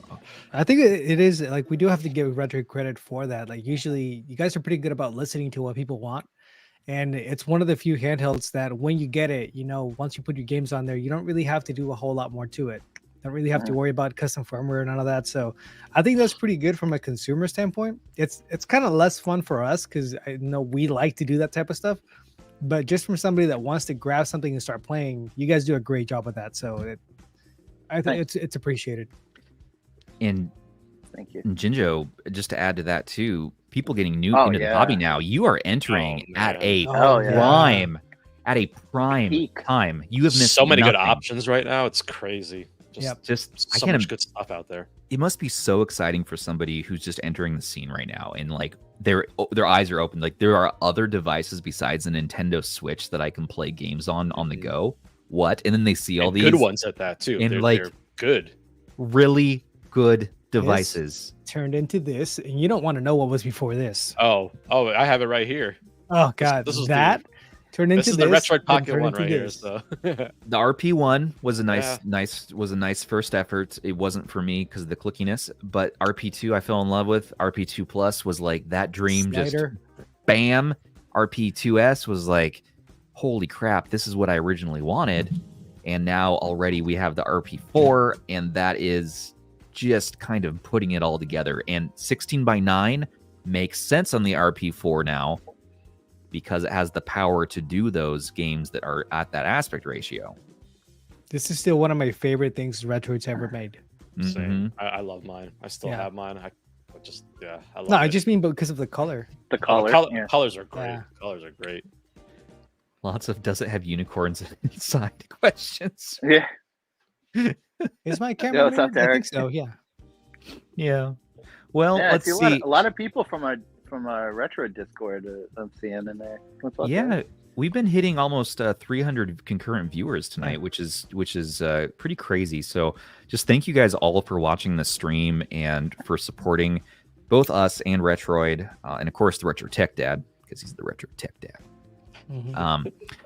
We are at a exciting freaking time, guys, just for emulation, for retro gaming, for taking that retro gaming worldwide and introducing a whole new generation, a whole new wave of folks to this hobby. We're seeing it more and more where it's like people you wouldn't even think necessarily are into this stuff. They're like, no, I know what that is. We're starting to see like Retroids and AYN devices on planes. I'm seeing Steam Decks everywhere. Everybody, my buddy at work today was like, I got a Legion Go. Do you know what that is? And I was like, do I ever? He's like, you're into handhelds, right? And I'm like, no, maybe. Not at all. Who wants to know? Just a little bit. RH50K. Yeah, so a couple of 50K celebrations. We should hit that right around Christmas or so. Rob, your channel is hot in our heels too. Man, you're hitting 50K any day now. Yeah, I'm at like 41,000, I think, right now. End of the month, I am just sure. You released a couple of bangers too recently. We need to get more love on Rob's newest retrospective, by the way. It's on the original, GP32? Yeah. It's really the device that started all of this. We wouldn't have any of these devices if it weren't for that device. So yeah, it's a cool piece of history. I think it's definitely worth a watch. I'd appreciate if you watch it. I love videos like that because it kind of brings me back into what got me into like emulation and retro handhelds, is watching a bunch of those videos. We were talking about like this older systems that I always wanted to try, and there was no real easy way of doing it. So you would find these retrospectives and kind of go down a rabbit hole, and eventually you end up with RH. So for me, I'm really excited to see what other videos like that you make. But yeah, if you guys haven't seen it, go check it out. It's a great video. Thank you guys. And I think this is one of your best like editing jobs too. Yeah, wow, and that's on my watch list for tomorrow morning, man. Yeah. My morning coffee. I always do like catch up with my YouTube friends Saturday mornings with my coffee. I have like a day I pick where I just catch up on everybody, Because it's like I want to support my friends, but the whole week is spent like trying to make content. What's the next thing? Prepping for this, all that stuff. So not only us doing 50K, but Mr. Chris here, Retroid social media manager, man, their Twitter is hitting 50K, right? You guys are already did? No, not 50K. You mean not followers? 50? Followers, yeah. No, we just passed like 6,500. Wait a minute. No, I thought it was. No, you guys had way more than that. Mm-mm. Really? I wish. Yeah. There was an extra 0 in that tweet. I swear to goodness. Well, anyways, 5,000. What you're talking about? I said thanks for 5,000 followers. Yeah. Well, in my defense, what's crazy is when we dropped all the RP4 stuff from then until now, thanks, Joey. like 1,400 new followers joined in. So pretty crazy how quickly that number is going up. Yeah, and you have way more than 50,000 sort of fans, I would say, for your brand, though. Way more. Oh, than that. Yeah. I mean, whenever I post something, that the like the metrics on the views are like way more than followers that we have. Yeah, and in my defense too, on misreading 5,000 as 50,000, I just started wearing glasses, and I read the number before my glasses. So I just got these like yesterday. So my eyes, the doctor says, are a little bit fuzzy, and I was like, is that why I couldn't see the over sharpening in Gamma OS? The over sharpening that it fixed. Now guess what? I can see that. It's amazing. I need to get glasses too before the RP4 comes out. Getting old sucks. They say that as you grow old, your eyeballs change shape, and if you're into handheld gaming and consumer electronics, you're gonna need some sort of correction. You're gonna need some sort of reading glasses like this, or contacts or whatever, because apparently my eyeballs are misshapen now, like astigmatism. You ever heard of that thing? Yep. Yeah, it's like they're all. He's like, well, you get older, your eyes start turning into gloop and changing form, and like, excuse me, I've always had 20/20 vision. I did He's too. like, no, sir, you haven't. Like, I can't like, see no. the other side of my room anymore. So yeah, I know. I can't see my wife anymore. I'm like, yeah, are you my wife? That you? I think so. I think so. Jeannie, is that you? I can't see that far. Start following like random people at the grocery store. Well, you're not my family. Are you my family? Start picking up other people's kids. Like, hey, they're sport. Oh, wait a minute. Nope, Sir, I'm going to put jail. down my child. Please put down the child. So when you like drive around at night, did you just always think like things kind of looking glow? That way were just glowing was a normal thing for you, Stubbs, or just? So my Christmas lights, that's what I noticed. My Christmas lights have this amazing glow this year. Halos. Yeah. Everything has this halo effect. And I'm like, man, the lights are pretty. I was like, Sarah, you seeing this? My wife, I was like, you seeing these glows? She's like, no. I was like, we need a bigger TV, don't we? Like Black Friday, because I can't read the text anymore. She's like, we don't. Our TV is great. You can see all that's readable. I'm like, no, it's not. Oh, okay. The last thing is that I trade these AR glasses, okay? And I'm like, why is the left lens always fuzzy on all of these glasses? Always the left lens. I'm the one who's fuzzy. Who knew? Who would have thought? So it's my first time with these glasses, and the world's in 4K. I can read everything. I can read this can of beans. Here you go, Dan. Good job tonight, buddy. Just really quick, I wanted to address that comment. Retroid doesn't ship SD cards with ROMs. So just so everybody that doesn't know, if you get a Retroid Pocket 4, it's not going to come with ROMs. That is illegal. Yeah. It is, yeah. And Retroid has never shipped with ROMs except for like the variants, the clones who cloned the RP1. Yeah. They did add ROMs and all that. But you know what? That's the correct way to do it. All the other brands, take note. Don't ship ROMs. Yeah. It doesn't make it easier for reviewers when they're already there. Around, so we prefer them not shipping with ROMs. Legally speaking, don't look for a specific link tree to things like that. Like, do not ever go anywhere for ROMs. We don't recommend where to go for ROMs. We don't have any links where you can go to ROMs. I don't know anything about any ROM gnomes, and certainly don't talk or ask me about ROMs. And shout out to Joey, who put out a pretty good video that kind of gets you in the right direction. So we can't say anything else, Rob. I'm not saying anything else. I just said Joey's Retro Handhelds. That's all I said. Go there. Yeah. We can't. Joey, however, is a bit of a pirate. That's the best. He has a hat.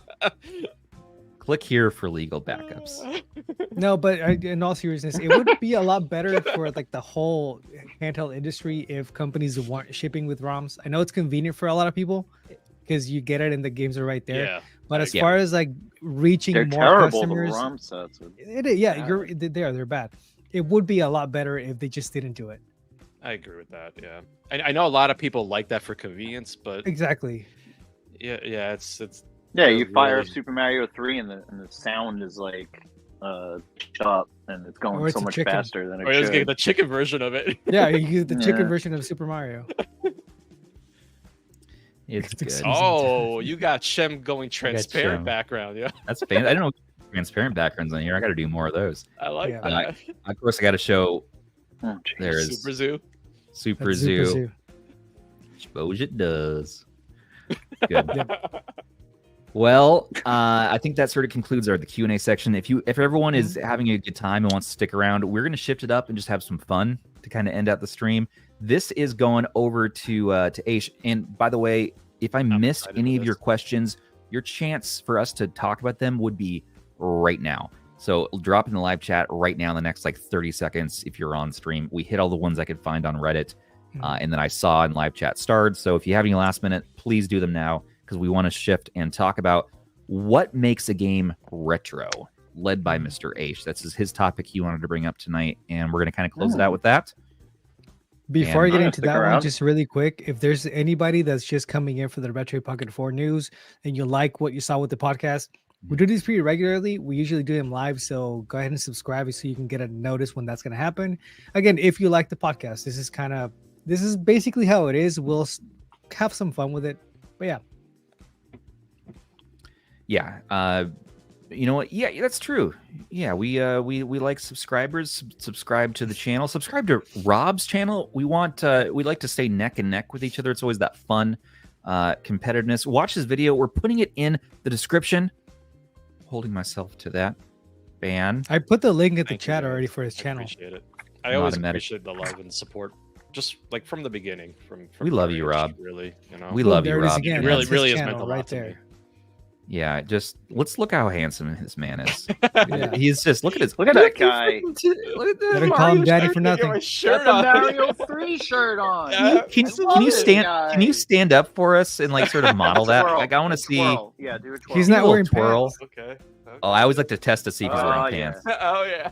I'm gonna be hugging that. I'm gonna be hugging that. That dad body. Now I'm really like that GIF that I always share with that old man dancing. Man. We appreciate you being on the show. I'm so excited for the future, of what we're doing here with the podcast, with lots of new exciting details to share with you all about season 4. But we'll talk about more about that during our live CES podcast, which is going to be our entire crew, by the way. I can't wait for the CES. I'm so excited. We're going to be there in a matter of weeks. In person, we'll be there with Russ. Chris, you're welcome to come down if you want to come grab a beer. We're going to be at the barcade playing Tekken and Mario and all that good stuff. Yeah, come to Vegas. Let's hang out and talk electronics and handheld gaming. So do we miss any final questions? Any Somebody asked about the launcher. Oh yeah, so we got to get an update. Yeah. Very minor. Most of it is to get it to work properly with Android 13. Oh, okay. But nothing crazy. So, what about a dock? Somebody kept asking about a dock. If there's one, there's one coming. Not that we're creating, but it will work with a USB-C dock that you can use on your phone or whatever. And theoretically, it should work with the Switch dock, but I don't know if the system will fit in there. But in theory, it should work. But we didn't actually test it. It should work with the Steam Deck docks. They just have a wire that you just plug on there. As long as it's USB-C, it should work. Yeah. Stuff those, Rob. One question I had: how much bigger is it? Do you know?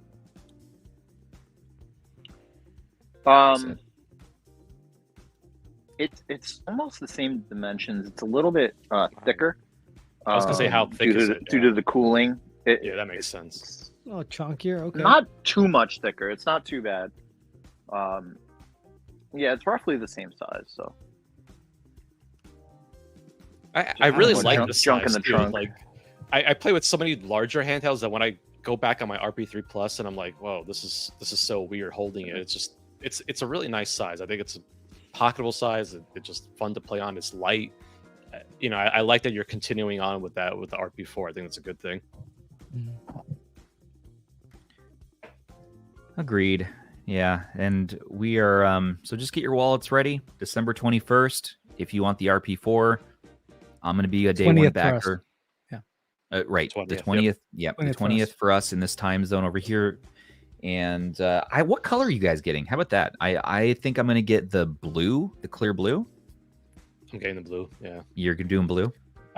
See, I'm going to get both versions. I'm just for my own curiosity, but I don't know. I'm thinking blue and crystal maybe. I'm thinking I'm just going to do a blue pro. I can't buy multiple handhelds these days. They keep stepping up, So two $200 devices would be tough for me. I don't know. I was thinking about the black model, but it's not going to look that good on camera. So I'm not sure which one I'm going to end up going with, because I know whichever one I grab, I'm going to do a video on. Yep. That crystal one kind of gets me excited, just because we can. I'll send it over to Roof Pooper, and he'll take care of me. Because then, I love that there's that option, so you have that. Send it to a community modder. And by the way, everybody, I'm going to plug us again here.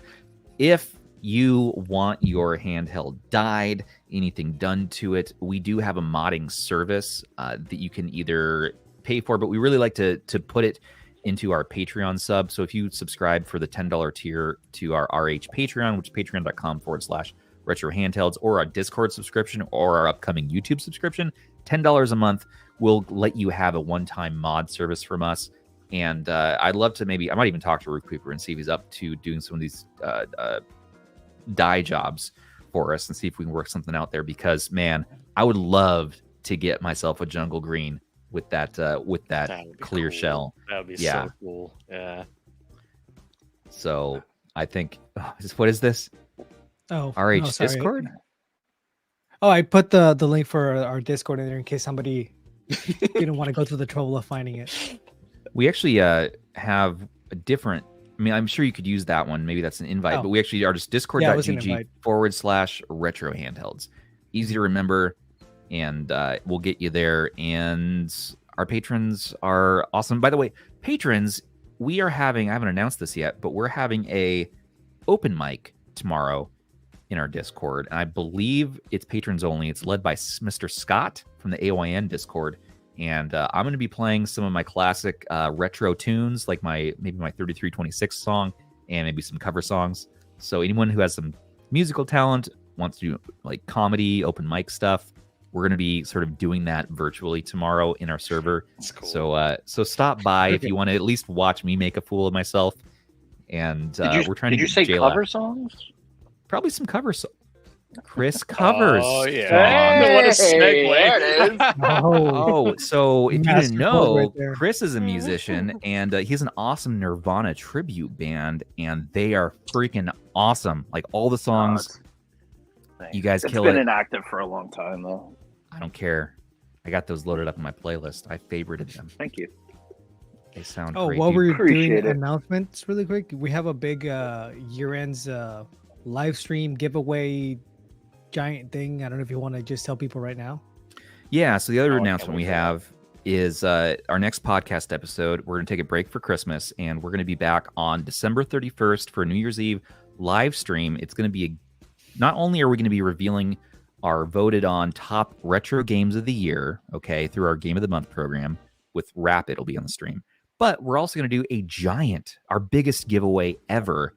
We've had a bunch of people across our community mail me handhelds to put in this giveaway, way more than I expected.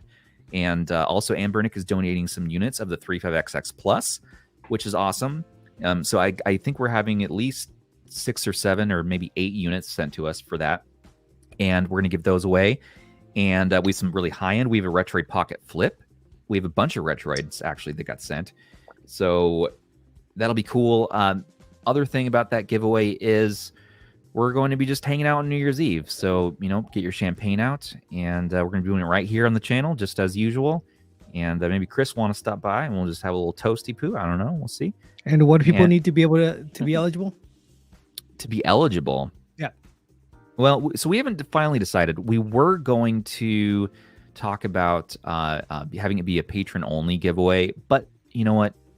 This year, and a lot of people who donated handhelds asked specifically for it to be given away, just whoever was watching the stream at the time, that was important to them. And so I think what we should do is, come up with a system where it's people who are in the live chat watching the show, and we haven't finished the final details yet, but there will be a lot of handles to give it away. And we want to tie it in to some of the Game of the Year programs that we're doing. So nice. More to come. We'll talk more about that. Very good. Okay, well, I think that gave everyone time to think of any final questions for Chris. Yeah, You Know You're Right is my favorite cover that Chris does, by the way. That's such a well-known or such a well-done song. It's my favorite Nirvana song. Chris, do you want to come cover that tomorrow live? No, I don't. Okay, all right. That's fair.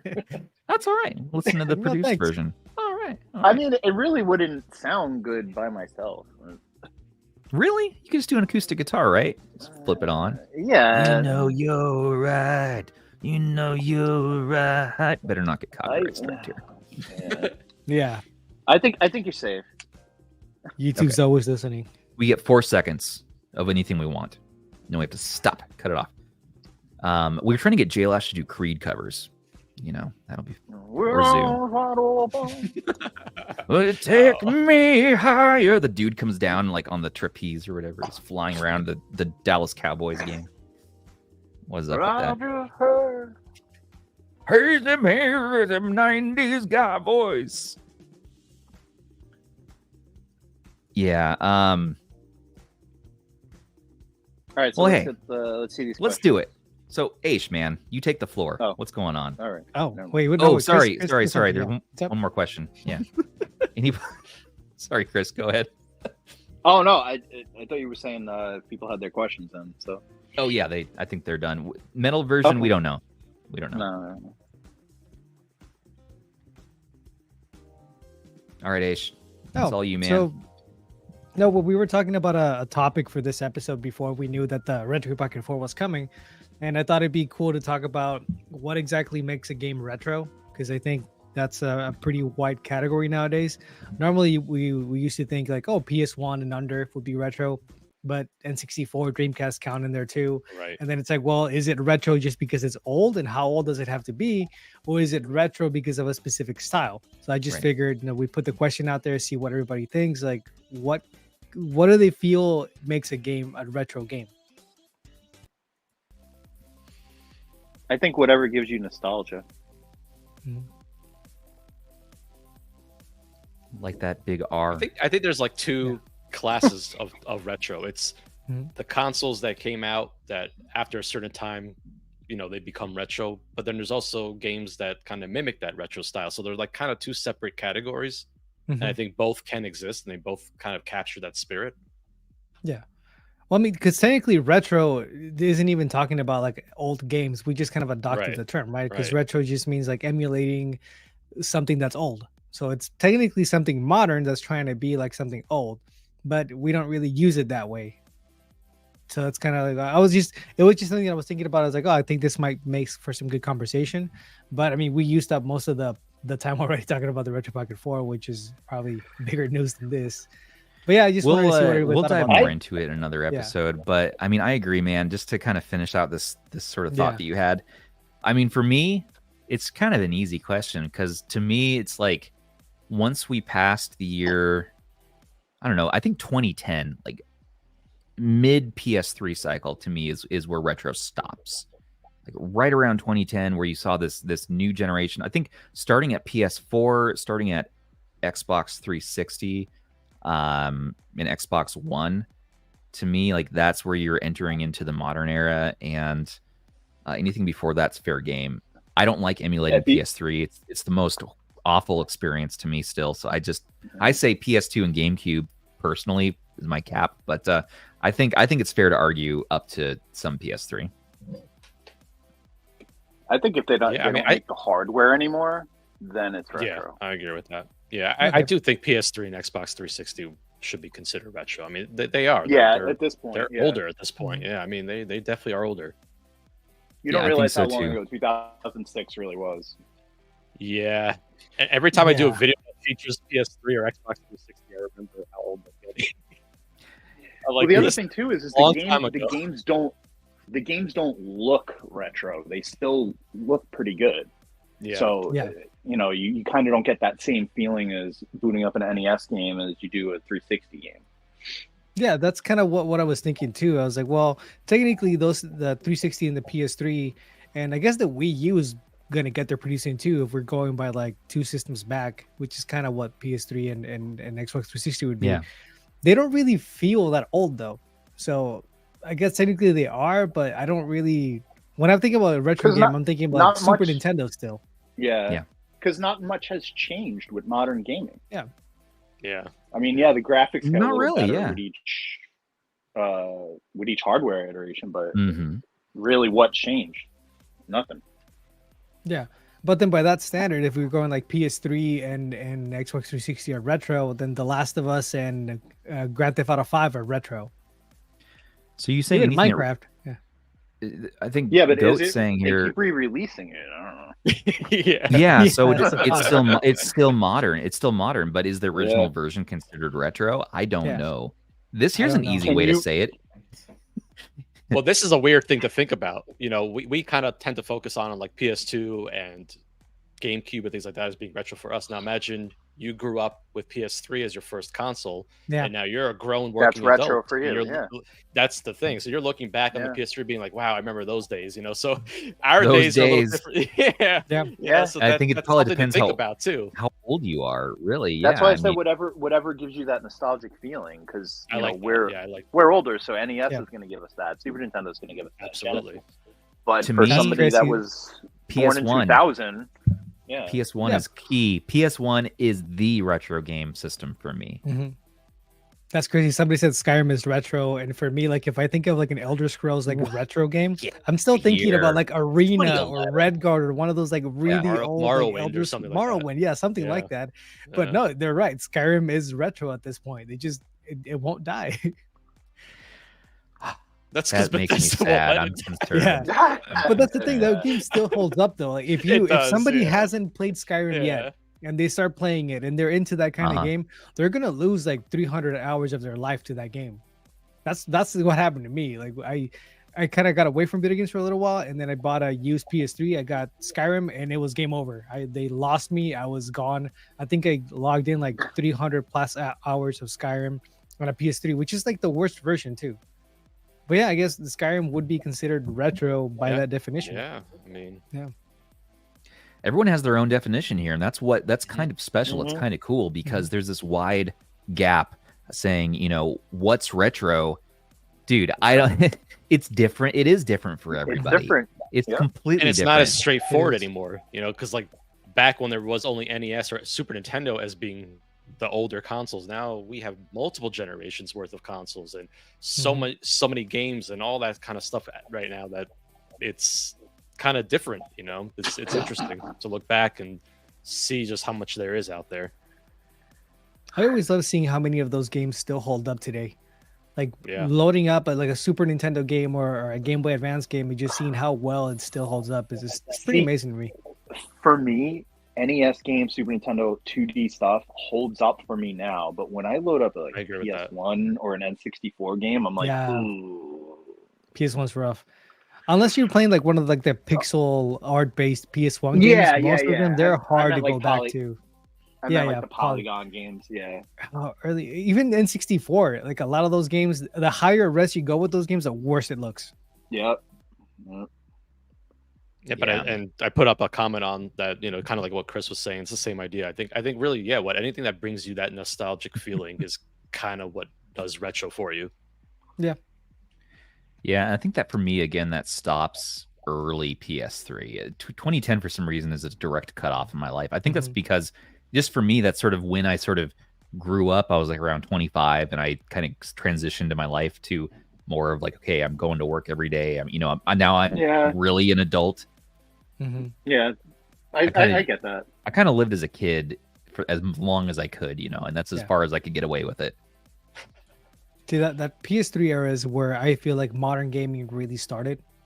Like the PS2 and GameCube era, and even Xbox, there was still a lot of jank going on. There was like, a transition going on there too, Yeah. especially moving from standard definition to high definition. You know, like you said, like the jank. There was definitely, you can tell a PS2 era 3D game versus a PS3 or PS4 era 3D game. It's there's definitely differences there.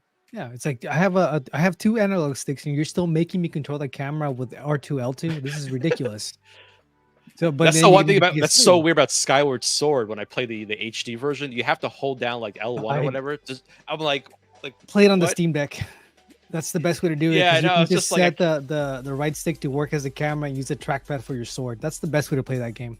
Yeah, it's like I'm like it's VR so Skyrim. VR Skyrim is my favorite version. VR Skyrim is awesome. Unless you want to bust out a Wii U, because the Wii U is the second best way to play that game. You know, I did that. I remember during. Wait a COVID. minute, Skyrim came out on a Wii U. Skyward Sword. No, Skyward Sword. I was like, wait. No, we're talking about No, Sky- Skyward Sword. Did I forget this or did this not? No, we didn't. Nintendo didn't get Skyrim until we got the Switch. Yeah. Which I remember that was cool they crazy. did. Yeah, that was. I remember downloading Oh, Skyrim in 2017 on the Switch, and I'm like, I can play this while I'm pooping. Yeah, that was crazy. Which now this is like the first generation of handhelds where we're actually able to emulate Skyrim. You're gonna end up with some health issues. What do you mean? No, that. you grab your character, you go, you sit in your breeze home, and you bust out the lusty Argonian and just read it while you're pooping. Yeah, you read a book in Skyrim while you're pooping. Yeah. All right. I think I just came up with the best litmus test for this retro. Yeah. All right, so it's retro if you can stay up all night and play and not fall asleep. So I guess if I'm playing, except that I'm retro because I can't stay up all night playing video games anymore. You're retro. Right, that's what I mean. I'm retro now. How many times you're like, okay, your day is done, the kids are asleep, you're done with work, and you gotta sit down, you turn on your PS5, your Xbox, and then like you wake up 3 hours later with your controller on the floor. Yeah, just and drool coming out of your mouth. It's bad. That's the key. Some games will do it for me. Yeah, I have a few games that I really enjoy, but 5-10 minutes, I'm out. Yeah, I can play Contra 3. Good luck going to sleep with that game. What's your favorite, Chris? How about this, man? What's your? Do we already ask you this? What your favorite what was it? Delete adore, keep, delete handhelds are? Oh yeah, he did. We talked about this. All right, yeah. So we'll skip that. But what's your favorite retro game? Just in like your very favorite. There has to be one. Super Mario 3. Okay, yeah, fair. I think for me, it has to be Twisted Metal 2. I loved NES. Don't get me wrong. I played that game a lot. Twisted Metal 2. But Twisted Metal 2 is like the freaking video game to me. Nice. David Jaffe. Oh, that man. See, I like Black. I feel like Black was kind of like bringing it a little more modernized. You know what annoyed me about Black? Yeah, is they only played the opening guitar riff to play the Paint It Black, and then it just stopped and went into a different song. Well, I wonder if they didn't get licensing. I was all into it. Yeah. I mean, I don't know. They got the riffs, and I was like, yes, and then I was like, wait, this is terrible. Why? Oh, everyone's sharing their games now. Burnout Legends is awesome. The whole Burnout series. I don't consider it retro really, but it's. I love that series. Burnout Revenge is my favorite from that line. I love the Burnout games. I always get when I'm testing them, I'm end up playing Burnout for like hours on end because it's like one of my favorite series. I like the game Black. What was the destruction mode in that was in the second one? Was it Road Rage or Crash mode? The crash, where you had to like Crash mode. Crash mode build so up all the fun. insurance dollars so they can make it. It's great. You try to do as much damage as you can. Yeah, it was so freaking cool. It's very satisfying. Play that for hours. Super Metroid's a great choice. Super Metroid is such a good. Any of the Metro games. What about like new games that are retro style? What do you guys think about that? Like something like Shovel Knight, for example. Like I love them. Yeah, I love them too. Like I like Shovel Knight a lot. Yeah. I really like Shredder's Revenge. Yeah, that's well done. That's one of the few beat 'em ups that I've actually enjoyed playing. A lot of beat 'em ups frustrate me. What do you guys think about Sega reviving all these Dreamcast era IPs? I'm okay. I think that's awesome. I think that's great. I don't. So excited. Jet Set Radio. I'm like, I'm so. And they brought the Sega screen back. I was more hyped about that. I think. Well, I'm surprised they got rid of it. It's so nostalgic. Like, I mean, yeah, I'm happy they brought that back. I'm happy they're bringing back a lot of their older franchises. It's exciting. That's what they need to do. That's when Sega was using those older franchises when they were at their peak. Like ever since there, it's kind of been going down. Like they published some good games, but nothing that feels like Sega first party. Like they have to go back to that. The last really good like first party Sega game we can all agree on is like Sonic Mania. And that Sonic feels like Mania an old 2D game. Yeah, that's another great new retro 2D, style. retro style game. Yeah, I love seeing what developers can do now, taking like those old games, like the mechanics, and applying like new modern gaming to it. Like Moonlighter, we mentioned it earlier on Moonlighter's so on good. the Netflix game service. Moonlighter is pretty much like A Link to the Past meets. Actually, I would say it's probably more like Minish Cap, but with roguelite and you have to run a shop. Like that's amazing. That's an amazing combination to me. And I love that. I'll spend more time playing those games than like the big AAA games I have, and I'll enjoy them more too. How about like Streets of Rage 4, where they kind of bring it with more modernized graphics, but it still feels retro. That's like I think a really great way. It feels to bring better. That back. It feels better to me than the old Streets of Rage. I see you, Maya. I tried getting into them, but the new ones feel much better. Streets of Rage 4 is amazing. It's a fantastic game. It really is. Stardew Valley is another one. Yeah, just some great really recommendations from people too. Yeah. My favorite of the newer games that I consider retro-ish are like Momodora. It's a side-scrolling Castlevania or Metroidvania style game. Metroidvania, yeah. So good, so good. The other one I love, of course, is Grim Valor, Android and Switch game. So well done. It has a more modern look to it, but it's still your classic Metroidvania. You know, it's good every device I play it on. My God. My favorite device to play it on is actually the GameSir G8 Galileo, which I have a review coming up for. Nice. I was obsessed, and I still am, with Hades and Celeste. I love Hades. Hades I love is well done. I mean, these are all just top-notch games, honestly. They really are. Like Celeste to me is like I want more games, like more big publisher games to do what Celeste was doing. I would love to see what like a big team, like a Nintendo team, could do with like the mechanics of Celeste. Because like it or not, Nintendo makes some of the best games. And art-wise, and even Nintendo has done it themselves. They've done games where they kind of revisit that retro style as well. So I mean, everybody's been doing it. I love it. I think it's a lot of fun. Yeah. Can you imagine like a Mario? Has anybody actually played C-Man on Dreamcast? I actually tried. have. Yeah, I actually have. With the microphone and everything. I tried it once. Yeah. What a weird game. What a weird game. Look, so I was amazed at like the level of detail they went into, because so he was asking me one time where I live, and I said New York. He said, "Oh, in the city?" I said, "No." He said, "One of the boroughs?" I said, "Yeah." And he said, "Which one?" I said, "Staten Island." And he just went, "Oh, what's it like living on a landfill?" Because Staten Island is known for the landfill, like the garbage dump. It's not open anymore. But I was like, dude, what the? Bloodstained as well, man. Really Bloodstained. If you guys played that one, it's a spiritual successor kind of to Castlevania. Bastion as well. Yep, Bastion's another. Bastion's fantastic. Transistor, all from the same team basically. Yeah, Blasphemous. What I love about these games is I that could you go can on and grab on. them. Yeah, and just dive into them, because it's not a 50-60 hour commitment. You're gonna play the game, you're gonna have a good time, it's gonna be simple mechanics, and it's gonna be challenging at points. Like I love that about these games. Like I love Spider-Man, like God of War, they're all great games, they're massive works, but when you get into a game like that, it's gonna be a commitment. Whereas something like Moonlighter, you can put hours into Moonlighter, but you can do it at your own pace, and you can come back and you're not gonna feel completely lost. As where if I'm playing like Spider-Man and I leave for a couple weeks and come back, I'm like, man, I don't even know what part of the story I'm in. That happens to me all the time. Yeah.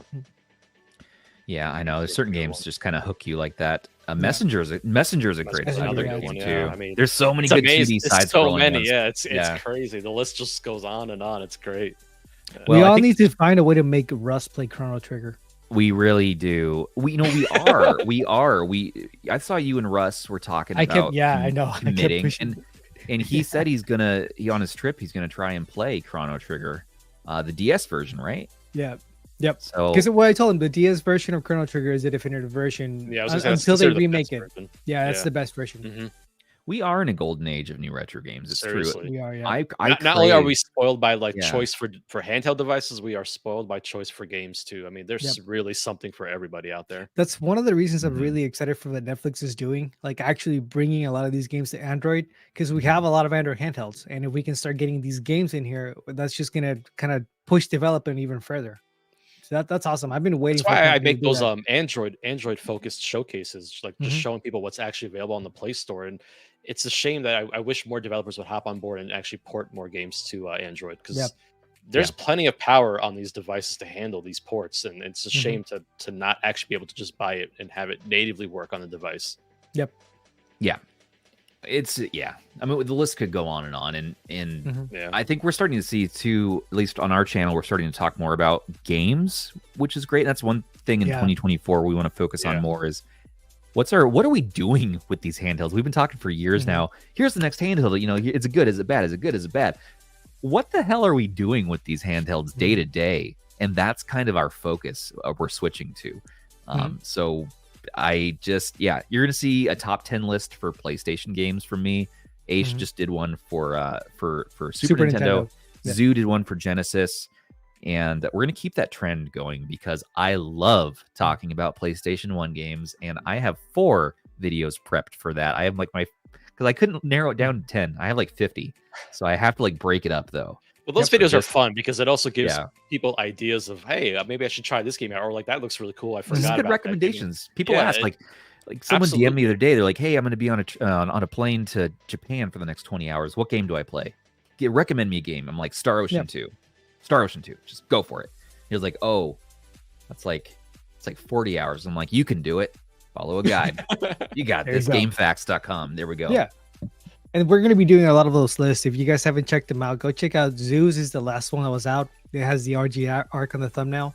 And if you already played all those games, let us know what games we should check out.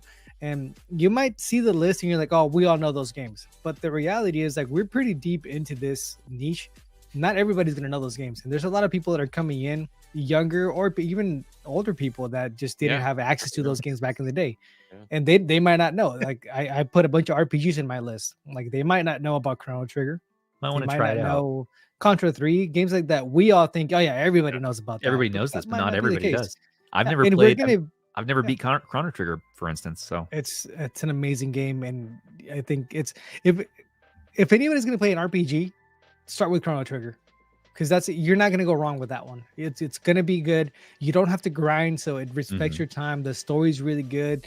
You kind of grow attached to the characters, and there's some plot twists in there that you wouldn't even expect. And there's time travel, so there's a lot going on, but it's a really good game. I'm gonna finish that one. I think I'm gonna commit with you and Russ if you're both playing it. I'm gonna keep pressuring Russ to keep playing. I'll try. Yeah, I'm just randomly hey, you should play it on that Surface Duo you sold them. Oh yeah, there you go. There we go. I still want to see that video from him.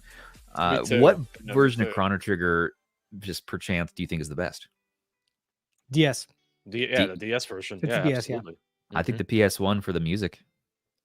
See, but there's the menus are slower and you have loading screens. Yeah, I think it has updated mechanics that make it just a better version to play.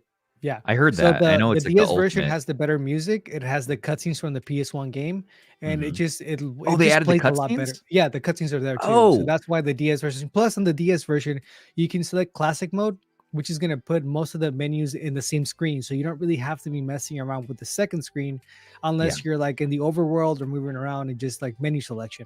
But in actual combat, you don't even have to really mess with it.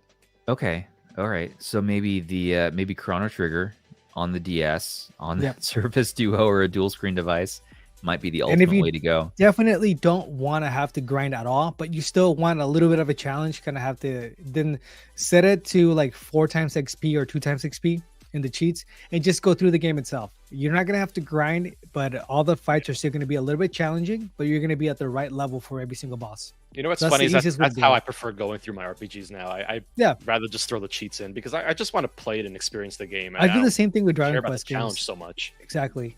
Like Dragon Quest games, they're a grind fest, so I just turn on the experience cheats and I'll just go through the game. And even with those experience cheats, every now and then you'll come up to a boss that you just can't beat. So you're either gonna have to level up or you're gonna have to figure out a strategy. And usually you can figure out a strategy for it. Mm-hmm. And Chrono Trigger is cool because you Mhm. can stack attacks. So maybe one type of attack isn't working, but if you have like the right people in the group, you can pair Yeah. them up, attack together. And if it's the wrong people, you can go ahead and switch out your party, and your party members that aren't in the group still level up. So they're going to be the right level anyway. Someone made a comment here a little while ago too. They were like, "Isn't the game we all play just setting up these handhelds? Isn't that our favorite game?" Yes. And it's Yeah. true. Yep. It's That's true. true. My next video is basically that. Just I've been testing Retrospect. tons of What- games. So What games Yeah. can this thing play? Right. Yep. That's Yep. what we want to know. So And I that's can why never the play game. them. yep. What That's game why it's- can this thing play the game? it's crazy exciting when we get a new chipset in the market like this, like the D1100 and the Retroid Pocket 4 to tie it back around, because it's brand new. We don't know what the top end is. Sure, it's mostly like the D1200, but it's going to be a little different, and we're going to find where those, little variances are, and people are going to go crazy on that spreadsheet, and it's going to take up the next year of our life, and that's okay. Everybody has Aiden a little actually bit- did a video like timing himself. Like he made a game out of setting up an Android handheld. Like how fast can I set this handheld up? speed run. Yes. An Android handheld. Yeah. Give yourself That's funny. 2 or 3 hours. That's funny. Yeah. Yeah, it's See, tough. I mean, I don't really use a launcher anymore. I just go through RetroArch. well, I that's know- cheating. So I know, so it's you're a a lot faster purist. for me. You're a purist, sir. No, it's because you know what, RetroArch Yeah, has come a long way. I know you and Rob are on that train. I like to still just launch the emulators themselves and just Yeah. that's Oh, how I'll I set up the launcher just because it looks nice, but in reality, like I just kind of You don't don't have anymore. to. I know. I kind of just know my way. I just I kinda need a like launcher. my eyes Yeah. and I just touch everything. It's cool. I know, Here's I know the people thing, need guys. that. There's a lot of Guys. people that have that. Here's the thing: when I'm in review mode, don't worry about the launcher. Yeah. Everyone wants to see what games play at what Mhm. Yeah. performance. But when I sit down to enjoy the taste and the smell and the atmosphere of my retro games, I don't taste retro games. Stubbs Nubs Rubbed is coming soon. That's You technically have But- tasted a game though. I The shouldn't Switch- though. Switch The Switch cartridge. cart. You really don't Yeah. taste Switch carts. It No, doesn't they're taste great. disgusting. It's not good. horrible. But when I'm enjoying my handheld just to play for enjoyment, I set up every launcher. I don't even set up one. I set up like 3 or 4, and then I compare the launchers, like which one gives me the most features and the best box art scraping, the fastest scraping. Then my game is playing which launcher is the best of the best. When I'm done with that OCD maniacal thing, then I enjoy the device. And by that point, a new device has come out, and so I put that device away forever.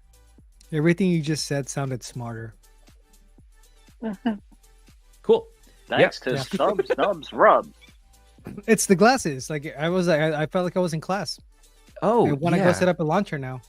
Yeah, we should do some more workshops. I think everyone had fun doing the Odin 2 workshop, and We definitely should. Yeah. we're going to program Garlic OS 2.0 on Oh, the yeah, it's 35XX original on a live stream, led by Black Seraph, but he's going to have us do the work, so it's going to be Yeah. a workshop. and That's God. teaching. It's gonna be moved teaching up a that little bit. Yeah.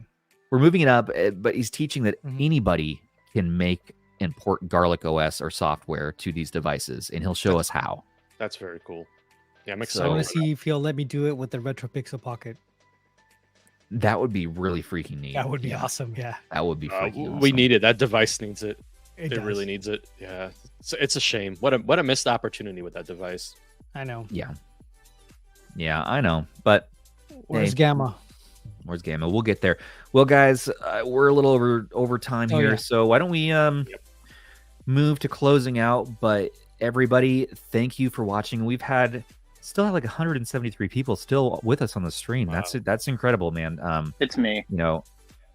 Chris is very Charismatic. charismatic, and I've seen him with the camera on before. And let me tell you, everybody, Extremely photogenic. Plus, he's a I New am- Yorker like me, so He I stole mean, my you heart. know, there's I am something about us beautiful. New Yorkers. yeah, he's a beautiful man, beautiful Thank voice, you. working Voice for of a an company angel. the voice of an angel, and he works for a company that is making one of the handhelds of 2024, and we are excited to test it out. So stay tuned for everything that we want to nerd out about. Jesse, we love you, man. Great. I like what we're doing with the hair. That's a good conditioner you're using. I'm looking, if anyone has conditioner recommendations, I'm still trying to find like the ideal best one. I treat shampoo much like I treat handhelds. You got to A/B them. You don't know. I mean, look at Aish's magnificent hair. I mean, Aish is really pulling it off. Look at that. Look at that. It's beautiful. My house is so dry. I got to shower with extremely hot water and use whatever shampoo is available. That's my secret. Moisturize me, Aish. That's what I'm. We can talk. We'll talk off. So to you guys can do that at CES. That's something you guys can take up there. We get weird on here. Don't worry about everybody. When in Vegas. We've gained 2 watchers since this conversation right here started. Just saying. To wrap things up, if you missed out on the live stream, watch it back, of course, video on demand. I'm going to add as much as I can to the mega thread on the subreddit. But the main thing to take away is RP4 pre-orders for RP4 and RP4 Pro, the case, the grip, the extra buttons, all of that ready for pre-order on December 20th in our time zone at 9 p.m. Right? 8 p.m. Eastern time. And Beijing time is going to be December 21st at 9 a.m. And get yourself a Retroid Pocket 4 or 4 Pro. It's a great time to get a late Christmas gift for a loved one. Write them a little note and say, hey, I bought you this. It'll be Print here. out a picture. Print out a picture. It'll be here pretty soon. Put it in a box. And you know what? The best thing about waiting for handhelds is you can prep your micro SD card. For instance, this 1 terabyte Team Group card that I got for Black Friday, I think these are still like $45 or $50. Yeah, ridiculous steal. Yeah.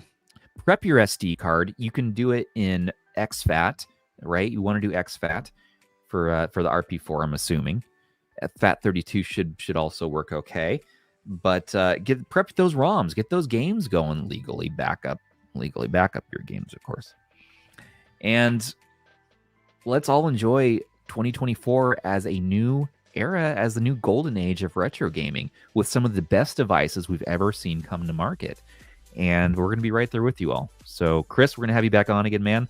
Thank you so much for joining us. Thank you for having me, and happy holidays, everybody. Happy holidays. Everyone enjoy your Christmas. Yeah. If you celebrate. See, we're not just Anbernic shills.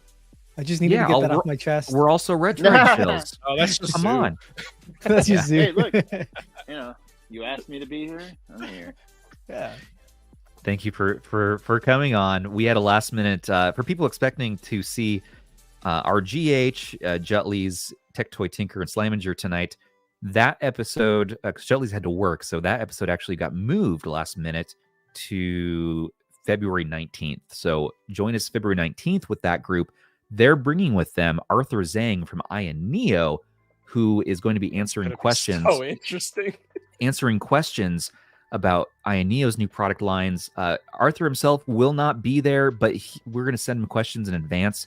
He's going to have an English translator translate them and then send us the responses back for the show. So that's how we're doing that. So that'll be interesting. But Chris was gracious enough to fill in last minute. It happened to be that the RP4 came out news came out this week, and so this is perfect. Couldn't have been more perfect. This worked out.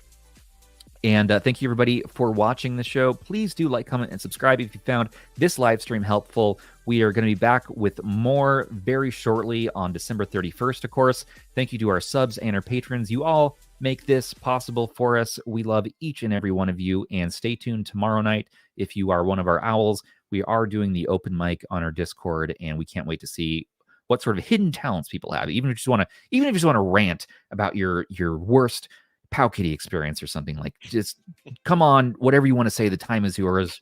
Just look at the screen and say nothing and like sort of do like an Andy Kaufman thing with us. That would be funny. And if you want to always catching strays. We love, but we also we all have some transgression with PowKiddy. It's the low hanging fruit that I know I can go for. We love but yet we love PowKiddy. It's like your little brother. It's like you give him a hard time, but like you love him. So that's kind of where we're at. Well, everybody, this has been Stubbs on behalf of Aish, Rob, and Chris from Retroid. Wishing you all a very happy holidays, Merry Christmas. We'll see you on New Year's. And take care of those handhelds. And take care of each other. Bye. I can't see anything, dude. It's so